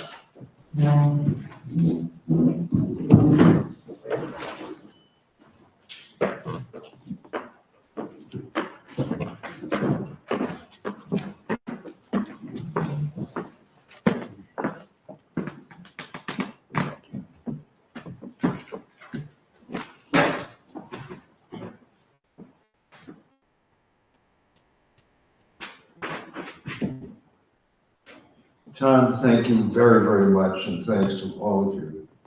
I'm not a big one for celebrations, many of you know. But this is very special, and being part of a thinking, working, and contributing organization like this one is a very important part of my life, and I hope that you'll look around this room. a lot of good people have done a lot of very good work, some of whom we've heard from today. And I'm happy to be part of that. This has been an interesting day in the week. Kitty had a fall down the stairs, and she's gonna be okay, but she's not here today because she's in the hospital briefly, we hope. And I got a good start this morning, got up at 6 o'clock, went to work, checked in with folks, and proceeded to have breakfast and get ready for all of you. Unfortunately, Greeks have a tendency to use their hands when they speak. And it's a natural trait, there's no question about it. But I thought things were going to be perfect this morning. And as I was gesturing about something at the breakfast table, one of my hands hit the breakfast. And I was suddenly covered with, with cereal and milk. So, with all due respect to people trying to protect me, I wasn't late here because of the traffic. I was late because I had to change my clothes because I was covered with milk and cereal. Anyway, fortunately, thanks to lots of good people, I got here reasonably on time, missed by a bit, but not too much. And obviously, this is a very special moment for me. And sorry that Kitty isn't with us. She had a fall a few days ago, and she's going to be okay. She's going to be okay. But can't be here today. Let me just say a few words about the state of the world, if I can, and where we're headed. For whatever reason, I'm somebody who believes strongly that the international community, working together, can make this a better place and a better world. And do so not with conflict, but with compassion and peacemaking and all of the things we need to make this a better and a more peaceful world. I'm sure I don't have to tell you that this is not the kind of world that I hope we're going to be creating for our kids and grandkids. And there are reasons for this, and I don't want to get into those. But I will say to all of you that being part of this organization and being in a position where I could work with so many of you in ways that I hope over time will contribute to a peaceful settlement of disputes is the most important work we can make. So I want to say thanks to all of you for being part of this, for giving me the opportunity to serve in a way that permits me also to bring back my parents and who they were. They were remarkable people, folks. Both Greek immigrants. Their dad was 16, my mother was 9. She came over from central Greece, from Larissa, at the age of 9. And so far as we can determine, she was either the first or one of the first Greek young women ever to go away to college and graduate Phi Beta Kappa in 1925. How she did it, I have no idea. A lot of it had to do with the help of a elementary school principal in Haverhill, Massachusetts. And as any of you know in this room, we all can't get there without help of people that welcomed us to this country. And it's such an important part of what this country is all about. I don't know how these kids do it these days. I mean, they come over here, they can't speak the language. Their parents, in many cases, are working class folks, and they do incredible things. Go to one of the hospitals these days and just walk around and ask people where they're from, how they got there. It's remarkable. And it's one of the great strengths of this country of ours. And we're benefiting from that contribution in so many ways. I wish we could do more about the issue of violence in this country. But unfortunately, that's an issue we've got to deal with effectively as well. But it is a fact, folks, that Massachusetts is the safest state in the country. 50th out of 50 when it comes to the amount of violence that we've faced.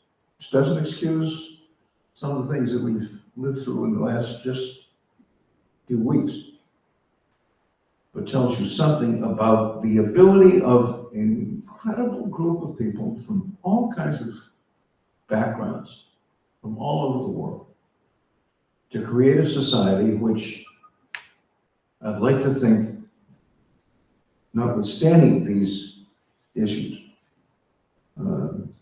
can do remarkable things and bring up a new generation of young people that are really extraordinary in so many ways. And my parents were part of that move.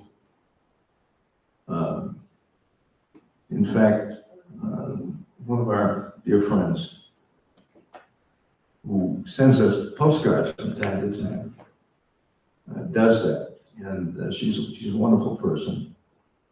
But the one that I like the most is Kalimera.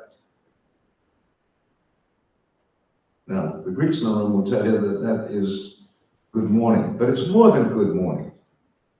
It really says a lot. Kalimera. Welcome. Come. We need you. Let me say a big thanks to all of you who came today. I apologize for my accident at the breakfast table, so I'm not wearing a tie, even though I wanted very much to do so, just to please Juan. But let me simply conclude, folks, by saying that we have much to do. We're a remarkable country and a remarkable state in so many ways. And I'm just very proud to be part of it, to grow up in it, to be raising my kids and grandkids, to be good citizens, I hope and expect, and to have the opportunity to spend another 20 years at home, maybe not 20, I guess that's a little excessive. 10 years. My mother lived until she was 9 months short of 100. So I'm planning to stick around for a while. And I just want to say a big thank you to all of you for being part of that life, for giving me and my family the opportunity to contribute and to say to all of you that it's an interesting thing to be able to come to this country, as my parents did, to do well. My dad became a doctor. My mother was a 5'8", for heaven's sake. But also to thank you for the privilege of making a contribution to us and to our lives. And I'm very proud of that. Thank you so very much. Appreciate it.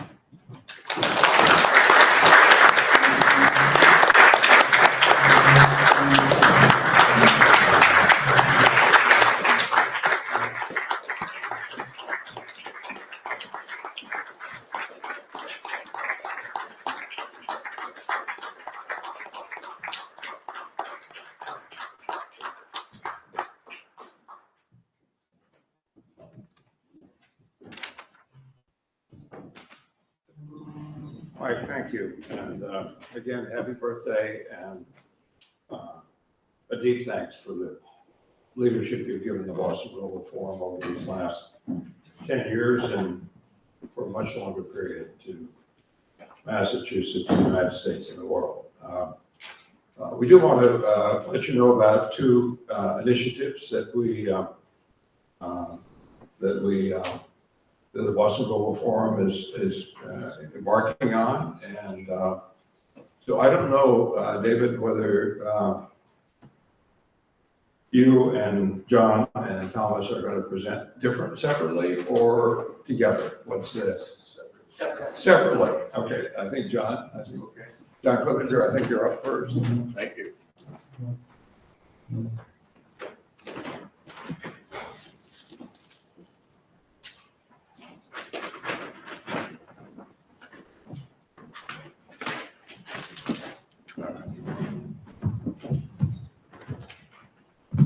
Well, I really want to thank you for the opportunity to do this. And the vision and the values that have been exhibited here. I had never heard Alma speak before, and I have to say, I was extremely moved by her. Not only her comments, but how she spoke and her notion of science and the values implied in that. So when we talk about a nature-based AI, I mean, it was so resonant with what she started to say. We're nodding heads here. And also the values that go in how you think about AI were so implicit in with the comments that have happened today. And I'd like to just briefly talk about sort of a joint initiative we're taking with the Active Inference Institute, in which I'm a board member, that is pursuing a nature-based AI. It's a technology group, it's sort of grassroots technology group that I think is very leading edge. And some of the key participants are Carl Friston, who basically started this field, but with many other people. It's just you can't see a single man. And then the collaboration of that sort of technology group with a policy group, I think is a great opportunity. So I'd just like to summarize the letter that we wrote. We started out with a letter sort of trying to differentiate our point of view from what is the prevailing, the prevailing narrative about what artificial intelligence is. And what we think is that the way it's being cast is a sort of monolithic and super intelligence. You hear this all over the place, that there's this machine intelligence going to take over. It creates an existential risk. And there's a presumption that certain key players, say the big tech companies, are really sort of in a privileged position to affect the course of this. And that they, in a sense, should lead us, and it's really cast in the concept of a mechanized, machine-like intelligence. And our position is that actually there's a science of intelligences, science of living things, biology, neuroscience, and even physics, that's very resonant with what Amma was saying. I keep coming back to that. And that the current narrative is sort of, public narrative is skewed, and there needs to be an alternative, not just an alternative voice, but alternative kinds of research, and integrating that with policy. So the integration of technology and policy. Another, do the change, please. Thank you. And so what I'm going to give is why we're doing this joint initiative, why this signatory letter, and I'd like to have your indulgence to become a bit of geek out a little bit on this next generation AI, because I think it's very important. It's a new science. I think we really have to understand it as a science. And to address a lot of the issues that people are concerned about, you really have to go deep into the science and be able to create a science evidence-based response. So right now you have this idea of AI that's a transformational power to create and deceive. It can be any things. You don't know really what you're looking at, but in a sense, you can change nature. And this can be very frightening. Next slide. And there's a wonderful New Yorker cover, and other people have seen it, but I think it takes off an Escher, next slide, please. Takes off the Escher, the Escher drawing. So who defines whom? Is the machine going to define us, or we're going to define the machine? Is that really the dilemma that we have? And how do we proceed? Next slide, please. Sense of this Moloch. This is a narrative that's very prevalent in Silicon Valley, where I spend a lot of time. It's sort of like this God that we have to yield to. That says that there's a single kind of intelligence. This is what we call abiotic AI. It's not biological; it's mechanical. And this sort of submission to the machine. Next slide, please. And what I would argue is that, and this is almost making these comments too, it's not so much, it's just our projections onto it. It's not what reality really is. And so we're next slide, please. We have this notion of that AI is a singular intelligence. I was at the MIT AI lab getting my PhD when Marvin Minsky made this comment. I'll read this. In 3 to 6 years, we'll have machines with a general intelligence of a human being. If we're lucky, they will decide to keep us as pets. And that was 1970. I don't think that's happened yet. But there was that notion, this Promethean idea that if we can crack this super intelligence, then we're going to unleash something and solve something. We'll be part of something very powerful. Next slide, please. And there was Joe Weizenbaum. Some people may know. He was at MIT at the time. And he developed a program called ELIZA, which basically was an extremely simple program. It was a simulated analyst. And people projected enormous intelligence upon that.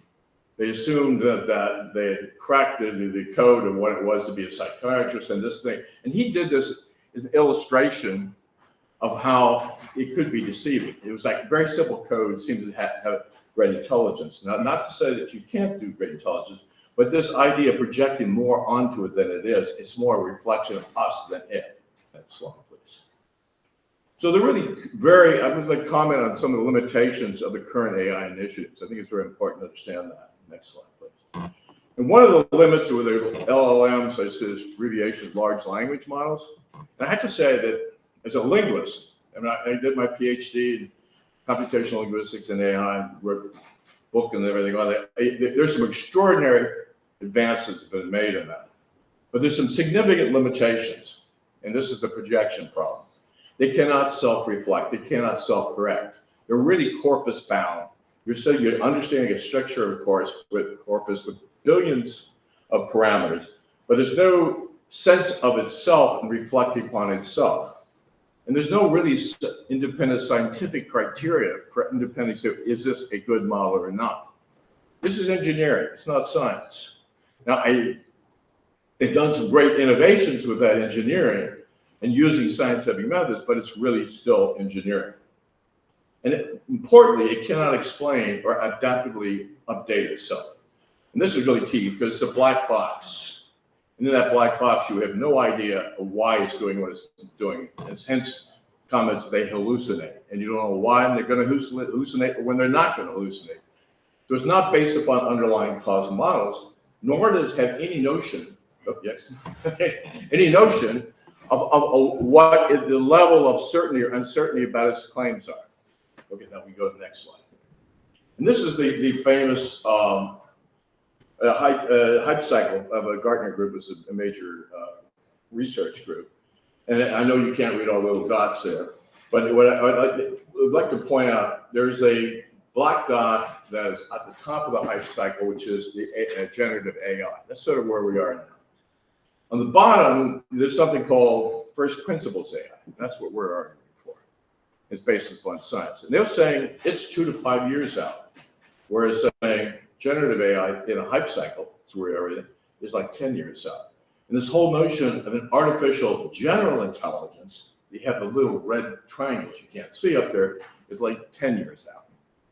So I think there's a misframing, and this is of where the technology is, what the critical technologies are, and what the timescales. This is not to minimize the negative impact that AI can do, but we're not. I think we're seeing it through an improper lens. Even DARPA, who's obviously tracking this, has this notion of second and third generation AI, and what we're currently in is the second generation, not a third generation. And this new kind of third generation AI, we are calling many words for it, but active inference, and I'll explain that a little more. where you have something that can actually reflect and abstract and develop causal models and reflect upon itself. That we can understand why it's doing what it's doing. We can understand how well it understands something or doesn't understand something. So there's a whole merging science. And this is where I'm very, very excited, and that Tom will come up later and he'll resonate with us. But there's really a science of collective cognition that's grounded in nature and life. I mean, can we really think of the scientific principles underlying cognition and an extent? I think we're really on the cusp of that. And part of that is Judea Pearl is a key figure who's a part of this group. And his work has been actually fundamental. I won't go into the details of it, but he has this concept of called Markov blankets, which is really critical in statistics and actually understanding the physics of living things. And his work has informed the notion there may be a natural or next slide. So I'm sorry, I keep forgetting. Next slide, please. The next slide. I'm sorry, I really got ahead of myself here. Next slide. Yeah, sorry. There's nature's ordering principles, a free energy principle. And this is sort of a fundamental principle of physics. And it makes the claim that all forms of life, at all scales, all matters, and all forms of matter. I mean, it's really, you can understand things at multiple scales, and that what living things try to do is reduce entropy and uncertainty. And to be alive is to be able to, or survive, is able to make predictions and maintain the state of who you are. Next slide, please. So we have Carl Friston, who is a very interesting fellow. He's an MD. He's also a neuroscientist. He's a mathematician, physicist. He's like 270,000 citations. He developed a new form of neuroimaging. And he's sort of developed this concept of physics of living things. It's called active inference and Bayesian mechanics. And so they have, all living things have these generative models organized on these Bayesian principles. You can describe things at different scales. You can describe the most simple form of life to the most complex form of human organization from a similar perspective.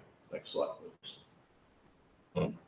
And here in Boston and Tufts, there's some really interesting work being done by Michael Levin and Levin Labs in the Allen Discovery Center. He's a biologist, a computational biologist, and I'll just describe, so his view of intelligence is biologically based. It's like a uniform thing, very much what, like Amma was saying, with the wave of the ocean and implicit life. So our goal is to develop generative conceptual frameworks that help us detect, understand, predict, and communicate with truly diverse intelligences, including cells, tissues, organs, synthetic living constructs, robots, and software-based. So you're cutting across multiple disciplines at multiple scales. Next slide, please. So we have work being done here, David's work, and also the work being done by Michael. And Carl Friston's work was just recently published at the MIT Press on active inference. Next slide, please. So the issue here is, in understanding artificial intelligence, is have some ground truth. I mean, this is where the real danger happens, and this is where the misinformation happens. This is where the capture happens. And it was talked to earlier, one of the earlier speakers said the whole idea of data provenancing, security, privacy, verification, attribution of data, extremely important, and being able to have a trusted system on it. And it has to be really independent. And then it really has to be explicit. It has to be human explainable and testable in models for any kind of claims it does. This you can't do with current models because there's not any underlying abstract causal model. And so the other thing about living things is that their action within the limits of its design mission to avoid negative externalities, climate and social.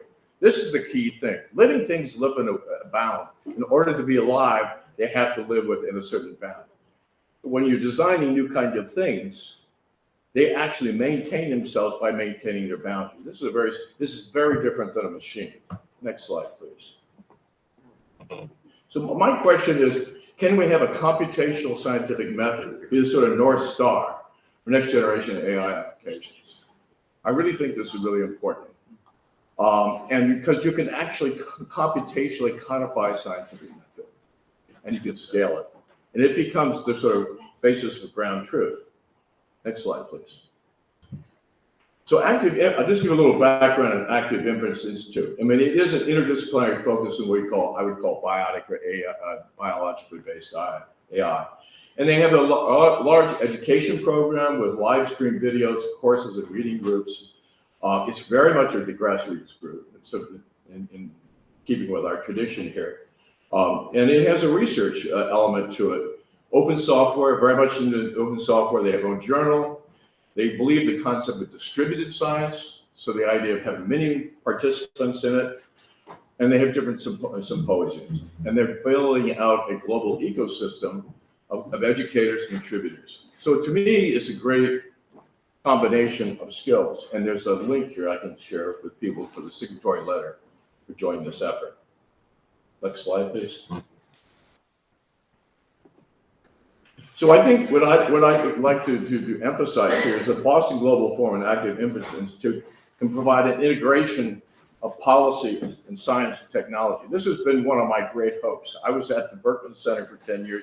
We did something called a log lab, in which we had computational law. We're trying to, you cannot look at technology as being something separate. It's really integral to it, and we have to reframe our regulatory frameworks. We have to keep pace with technology, use the technology to understand the appropriate regulatory frameworks. And we need to sort of apply this concept, the big ground truth of nature-based AI. Basically, computational life sciences in formulating and testing policies. I think this is sort of foundational. And then, again, to Amo's comments, recognition and interdependency of all living things at scales and avoidance of negative externalities. We can't isolate things. This is a fact of nature. This is a fact of science. And so we really have to bake that in our way of thinking about it. And I think we also can provide sort of new normative criteria through computational neuroscience. We have a scientific basis. Right now, we have addictive algorithms out there. They're absolutely destroying the social fabric of our society. They're creating real pathologies in kids. And we don't know how to talk about it. We're falsely framing it. So we need a new way of framing it. And I think we have a scientific basis with to frame it. Next slide, please. So I just want to say happy birthday to Michael. You can get 90 candles on a single cake. That's possible to do. So thank you very much. Appreciate you.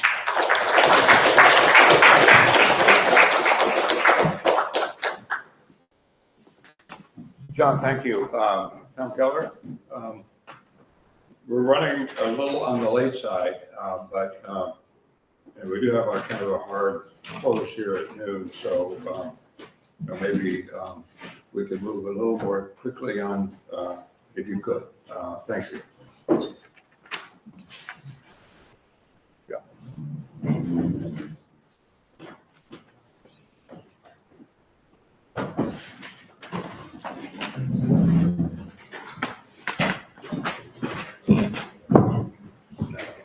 It is indeed an honor to be here with you. I recognize we're running a bit short on time.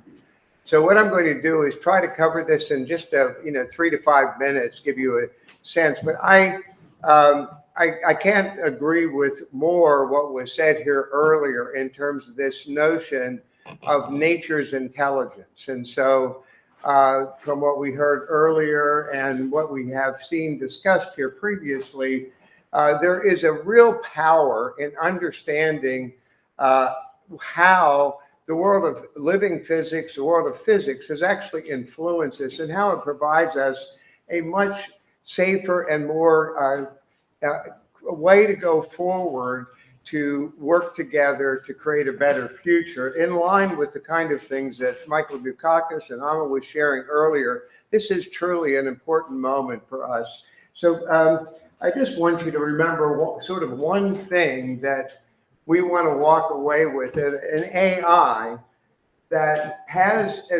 includes the collective intelligence of humanity is really an important thing that we have to aim as a part of our going forward. How do we use artificial intelligence And the emergent intelligence in nature, how do we use this to create a better, more productive future for the world? A world that is actually full of, and we'll see this at the end, something focused on joy rather than rage. Next slide, please. So the history goes way back. And if you read this quote, it actually says very much of what we're not recognizing today, that a lot of the knowledge about how we should proceed is tacit, implicit in our interaction with each other. Not necessarily always in the text that we leave behind or the data we leave behind. But it's important that we develop a sense of interaction and sharing in the development of knowledge. Next slide, please. And so Judea Pearl, who was mentioned earlier, said this simply: you're smarter than your data. There's more to it than the data. And Jeffrey Hinton, one of the inventors of deep learning, has said, we made this up. We can make up something different. So what does that call for? It calls for a move to grounding this in the laws of science. Next slide, please. And so I want to call attention here to a quote made by Richard Feynman at the very bottom, which is, this was pointed out earlier, we're only tapping into a tiny bit. We think so proud that we made something like a large language model work. And what Richard Feynman would say, we shouldn't think we're so smart about discovering the world works. We should be amazed at how beautiful and amazing nature is. And that is our sense of humility. We need to come to the glory of what has been created. And this attribution of we are privileged to be able to work within this realm. And this concept of grace is very, very important to how we proceed. Next slide, please. So as was pointed out, there are we are not negative on what large language models can do. They're certainly amazing.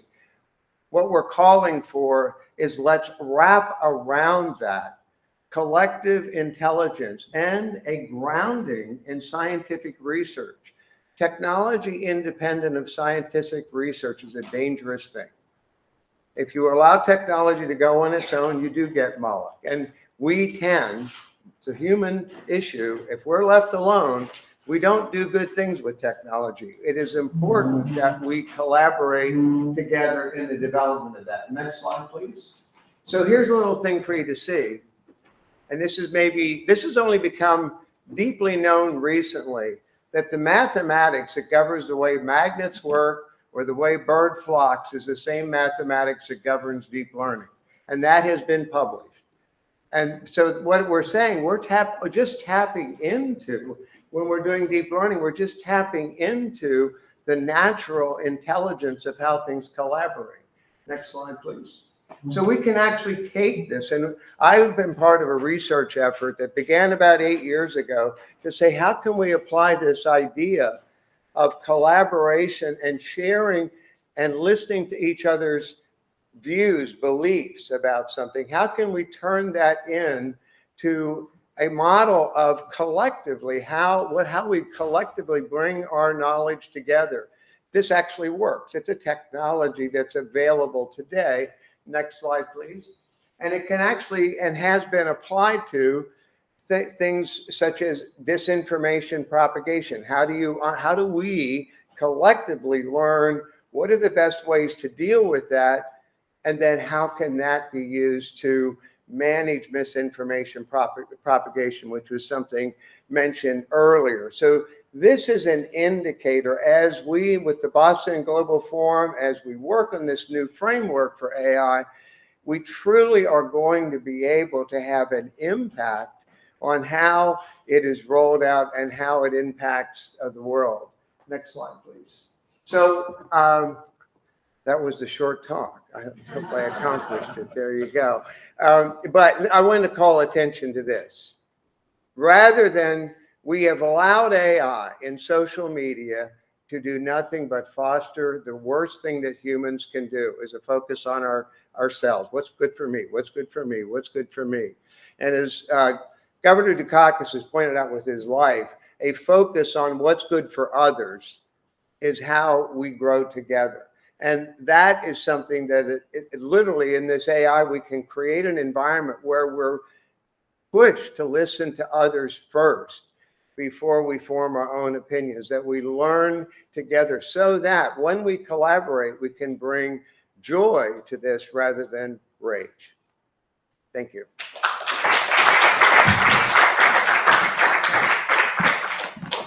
Yeah, thank you, Tom. David Swobersley, also on the board of the Boston Global Forum. David, welcome, as always. Thank you, Tom. Governor, happy birthday, and what a pleasure and honor it is for all of us to be here to celebrate you and your inspiration. And in a way, today's whole communal event, intellectually and collegially, is illustrative of this coming together of everything from Amma earlier and the celebration of her and the work that all of you do to now sort of, as was said, geeking out on the sort of academic science side of things, but with a heart. And so that what we're doing is transcending this false dichotomy that is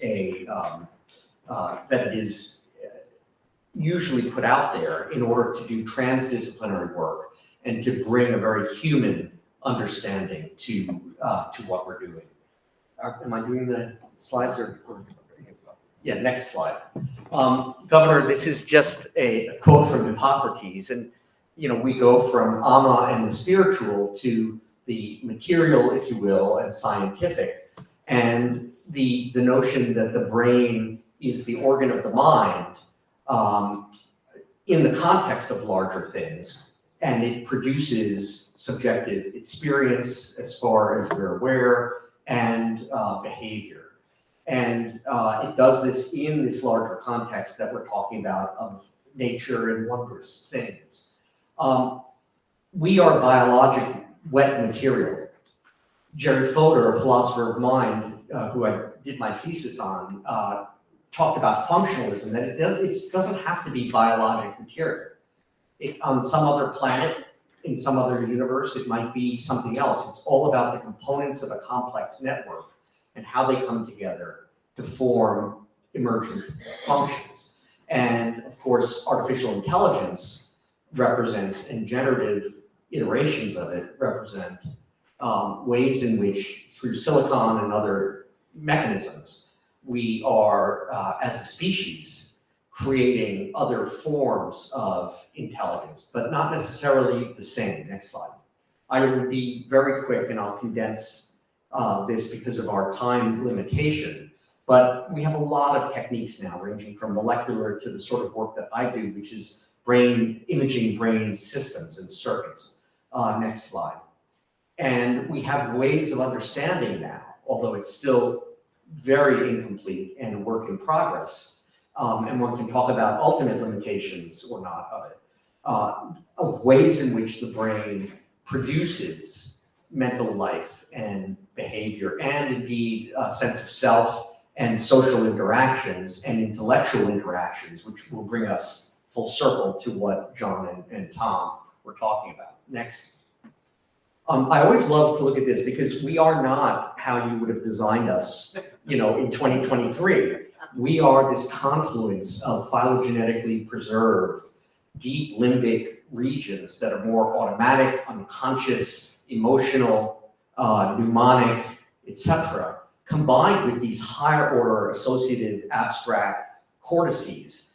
And to understand us and the mess that we are as a species and the mess that we're in is to understand and disorders, whether it's of individual people of their mind, brain, or society, I think, in ways of understanding societal pathologies that we see play out in the violence and polarization in the world.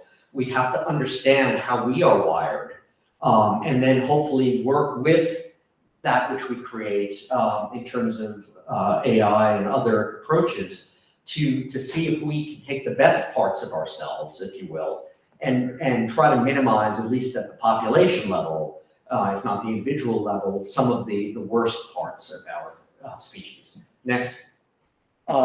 So there is a deep understanding now, a growing understanding of how the brain does this computationally and in terms of modular, hierarchical, feedback, feed-forward, emergent, complex systems science, which I won't get into given the hour.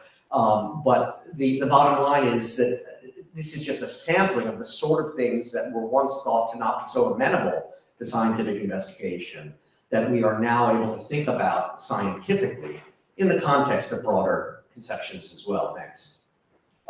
We are in the era of the human connectome, where we are literally understanding, like a complex neural network, like a complex AI or deep learning system, how we are wired up. It's incomplete, but really growing. Next. We are able to see our brain at rest and patterns of our brain at rest.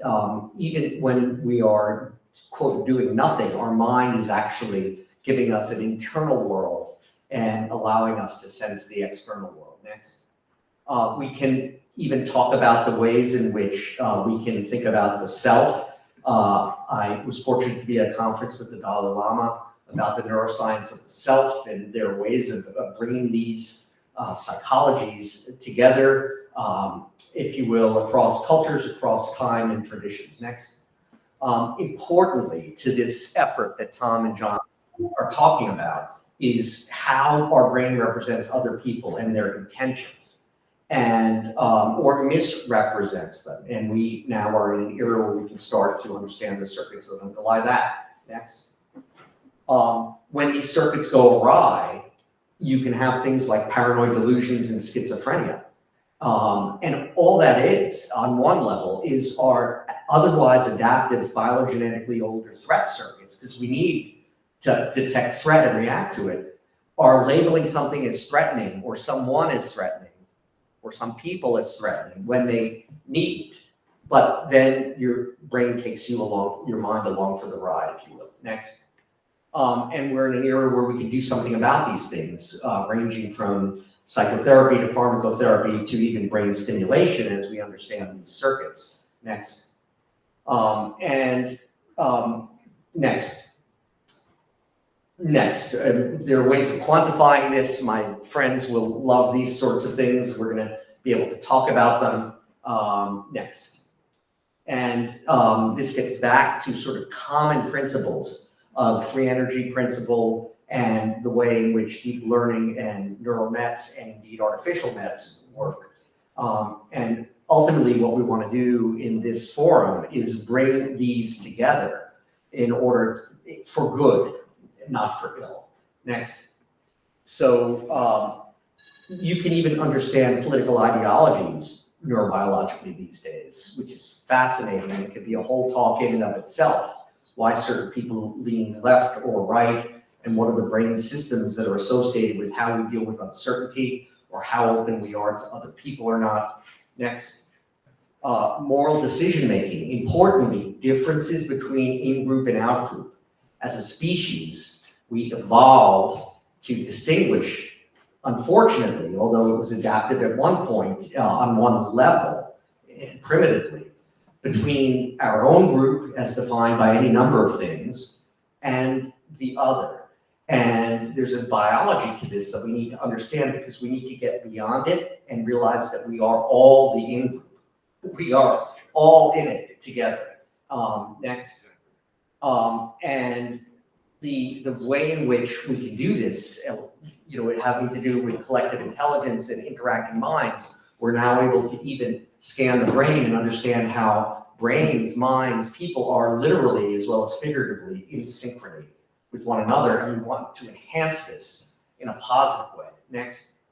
And so finally, okay, what is it that we want to do with this effort in the Boston Global Forum? And thanks to Tuan and everybody for being able to support this sort of effort, is we want to combine these worlds of the AI, generative AI, which is changing and developing by the week, with the neuroscience and neuropsychiatry, which is developing at a rapid pace as well. and look at these common models and work together in the ways that John and Tom articulated so eloquently,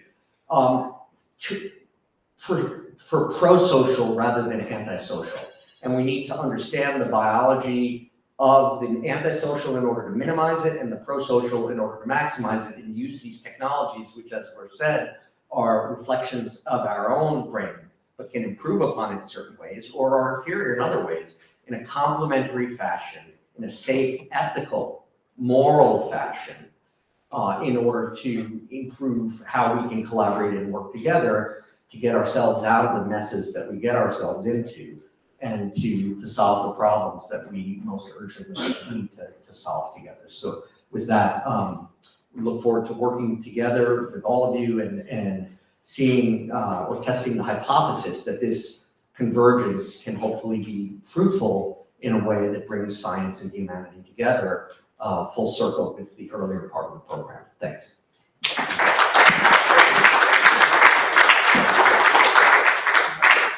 Thank you, David, and also John and Tom. This is a really exciting initiative. Next, we're going to hear from Beth Novak from Northeastern. Brings to the table not only the eye of a scholar, but that of a practitioner as well. Beth, welcome. Thank you very much. Oh, I'm hidden back here. So I've been asked to talk very briefly at, which I'm going to set my watch so that it is very briefly, at the intersection again of AI and humanity, as so many people have been talking about. But I want to start by saying a very, very happy birthday. It's a great honor to be here. And I moved to Northeastern, in fact, just a year ago, and moved here very much because of a collaboration with the Dukakis Center and because of the values that you have created as a legacy at so many institutions, that has enabled me to take up my new position as the director of our new university-wide Center for Social Change. So I'll hide back here for a moment and just say that this week, for so many of us interested in AI, of course, there was a 20,000 word, 111-page executive order that came out of the White House. And just when you finished reading that, there's now 26 pages of single-space guidance from the Office of Management and Budget on AI. Very long, awaited policy-making, quite sweeping pronouncements about AI coming out of the federal government here. But what is noticeably absent, where there is a deafening silence in all of this paper, is that there is not a single reference to democracy anywhere in any of those documents. So we have policies that we're talking about to avoid biohazards and to ensure a reduction of risk, but there is almost no reference anywhere in here to engaging the public in doing any of this work, into asking how can we tap our collective intelligence, the distributed wisdom of people, and we talked a lot earlier about bottom-up and grassroots policymaking. There is none of that bottom-up grassroots acknowledgement that people are smart, that intelligence is distributed, and that we need to tap that collective intelligence and wisdom if we're to figure out the best way forward with our technologies. So I just wanted to come today to say a few minutes that I am concerned about what this risk mindset does for us. And John, you talked earlier eloquently about the relentless naysaying and doomsmanship and the sky is falling chicken littleism, if that's a word, that we are bringing to these discussions about AI, and I think missing the opportunity to fully realize the benefits that we're talking about here today, these distinctly human benefits, if we do not put those opportunities first and foremost. So we need investment in policy, research dollars, and attention to how we can use AI to solve, I think, our hardest problem, which is strengthening our democracy. So this is not a theoretical prescription. I'm not coming to you simply to say this is an aspirational ideal. There is work that is going on that we can continue to support. There is a group called the Collective Intelligence Project, and I have the joy of working with them to use AI to enable us to have a scalable conversation with people about the benefits and risks of AI. The wonderful thing that AI can do for us is not simply allow us, as the web has done, to speak, but for a change now to be able, since we can analyze content so much more easily, summarize it, categorize it, organize it, can now allow us to be heard. That creates the opportunity for institutions to efficiently tap into this distributed wisdom and expertise. We have people from Taiwan here today. And in Taiwan, Audrey Tang, as the digital minister, is path-breaking in building AI into citizen engagement tools, again, so that not only the government, but also the public can listen and be heard. So instead of getting 22 million comments in a net neutrality rulemaking, as happened with the FCC, we can then easily sort and bucket those comments into a few things where we can see the themes that are taking place and hear what people are saying. In Helsinki, they're using generative AI not just to analyze text-based comments, but to also work with images and pictures. So Urbanist AI is the tech platform that they're using in Helsinki to allow residents and the government to co-design future visions for the urban landscape. So you can immediately click a button and say, I'd like to see what this would look like with, without a road and with a bike lane and with, more plants here and more flowers. Or just this week, the Dutch government unveiled, let me see what it's called, DutchCyclingLifestyle.com. It's quite fun. Go in DutchCyclingLifestyle.com, put in your address, click a button, and see what your street would look like if we were in Amsterdam, AKA lots of bikes and not a lot of cars. So these kinds of tools are enabling us to think about what our collective future is that we want and to do it in a participatory way. I'm working with my students at Northeastern and the nonprofit Citizens Foundation in Iceland now to create a project we call Policy Synth. I'll close here. We're collaborating with the Museum of Science to be able to do a scalable national conversation about why we have such a persistent equity gap around literacy here in Boston in particular, but also nationwide. And again, the AI tools are helping us to tap that collective intelligence and expertise. So let me just stop here, and I've used my 5 minutes now in 20 seconds, and just conclude by saying that while we need to be wary of the risks, and I'm very delighted by all the guidance that's come out of Washington and out of Brussels, I think we need to resist the fear-mongering to the extent to which it is getting in the way of our asking and answering the question, what can we do with these powerful technologies to realize the vision of AI for good?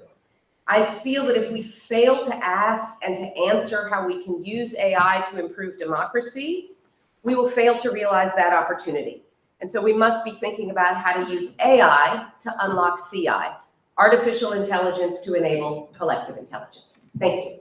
And again, happy birthday. Thank you so much. I think that's a wonderful message. Martin, do you want to come up while I talk a little bit about this next initiative? Martin. Yeah. So one of the things, the second initiative we want to let you know about is kind of where faith and religions might fit into the discussions that we've had over this period of time. And it's a good chance to spend some time with Martin from the Vatican University just 2 days ago now, and over at the House. And Martin, welcome, and help us understand this initiative, if you will. Thank you. I join you all in wishing happy birthday our Honorable Michael Dukakis. And you have greetings from Italy. Some Italians have spoken before me, so I'm just joining myself to them. So since I have very little time, I wrote a text which we'll be giving to you. So I will just try to summarize the main points here. And the first thing is that I'm announcing to you and hope that the Boston Global Forum will be part of us very soon in initiatives of interreligious dialogue.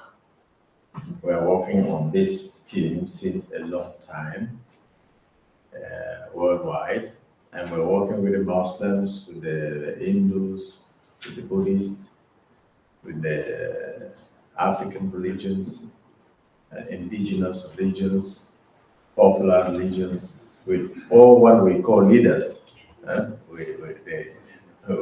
those who, where there is a possibility of being a leader, or I don't know how they became leaders, they were voted, they studied to be leaders. But in other cases, in African case, every citizen is a leader of the society. We are all involved in what is culture. Therefore, there is no school to become more leader than someone else. So it's a question of saying no difference between human and spiritual. Nobody can say I'm the leader of the spiritual aspect of the society, while the others are only on the human part. So that's why it is difficult to have, it has been difficult in time to have in Africa religion as such. Religion and culture goes together. Spiritual and human are alike. Therefore, it's the hierarchy of value in the community that counts. Today we are celebrating a 90 years old. He must have wisdom in him. If not, the Creator would not have allowed him to go up to 90 years. Many people don't get to 10, 20, 30. And someone in Africa who goes up to that is worth to be listened to. Wisdom is is concentrated in those people. And they are natural leaders. They have not been appointed by somebody. They cannot be removed. They cannot be reformed. So I think this is important. This initiative that we have in Rome is bringing together for 1 week from the 29th of May to the 5th of June 2024. And I think one of those days, one of the days, particularly the 2nd of June, is an open day. It's an open day. And we did not know this before. Before I came here, we never knew about the Boston Global Forum. And why not create or request to have a section in that second day of the Congress, or International Congress? We can see together how to formalize the section and who can be a part of it. First of all of you can be part of it, I think. So we're going to Rome. Rome is not just anywhere. Going to Rome you have some benefit. We shall visit Rome, and we shall visit Assisi with all the delegation coming, apart from the sections that are going to be held there. And the Pope will receive us, as he usually do, because we have had symposiums in Tokyo, in Chiang Mai, in Thailand, in Africa. No? And so, why not this time again in Rome? And why not again we start to move around if you become partners of this wonderful initiative? We have not yet questioned ourselves as interreligious members on the use of IE. Not yet. Because for us, we think technology is at the service of humanity. It has been created by man. Not even created, it has been generated by man. It's a man's initiative. So we don't think it oppresses human, except it is badly used. So it is something that we can encourage because technology is at the service of humanity. And as such, we hope it will always be. And it doesn't disturb spirituality. And many of our congregations, many of our religions, they live and we are faithful, spiritual life. So we cannot put that apart as it's nothing. So we have to take care of it. So maybe it's the time to address it. We may probably address this matter, and you may be the people to bring this into the Congress, into that assembly this time. Okay. So I will leave the text to you to read. I prepared a text to say, how do Africans live religion? In order to say, how can they do interreligious dialogue? So I wrote a longer text as a scholar. I think But I've already, you will read it and then you can comment. So we will send all your writing, wonderful writing, to every people. That's right. Yeah. Okay. He has it already, so he will make I will sure send that all yeah. wonderful writing, very wonderful writing, and we will deliver immediately. Yeah. Thank you. Thanks. Yeah. Well, thank you very much.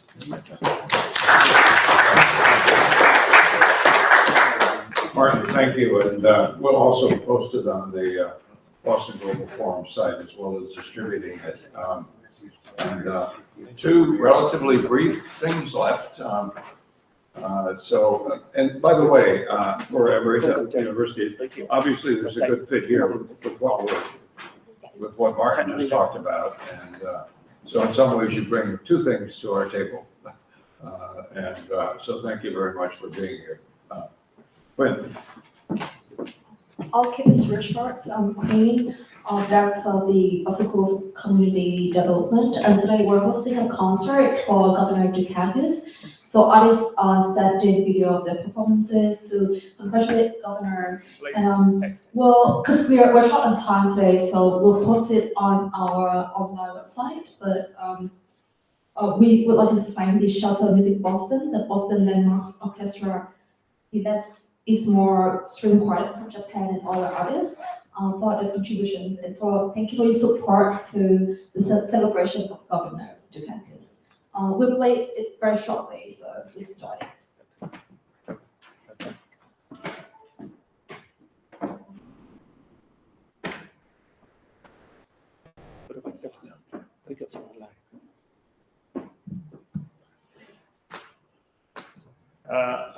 Because it's very the time not so much, Governor need to come back to the house. We keep it. So all concert we will see online, and that is our love to Governor Michael Dukakis. Yeah. So please, we will send to all link and video concert to celebrate. Yeah. Stop. So on behalf our Boston Global Forum, we are very honored to be here to celebrate 90th birthday of our dear leader, Governor Michael Dukakis. Thank you so much for your coming, and also very special, very historical moment. On this occasion, we have two initiatives that Governor Michael Dukakis lead 11th year Boston Global Forum. And now, from now, he continue open new initiative, new door, new road for the world with two initiatives already. So we hope all with us together will make these two initiatives happen as our heart to celebrate 90th birthday Governor Michael Dukakis. The road continue from now, from today, with new initiative. Thank you so much. We are very honored and very grateful with Governor today. Historical moment, my dear friend. Thank you. Thank you so much.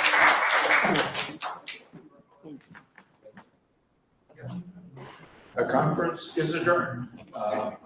Mike, thank you. Welcome again, or congratulations again on your 90th. Thank you all for coming. And we'll have more information available on the initiatives. And please visit our website. Martin's papers are remarkable, and the concert is quite phenomenal. Thank you.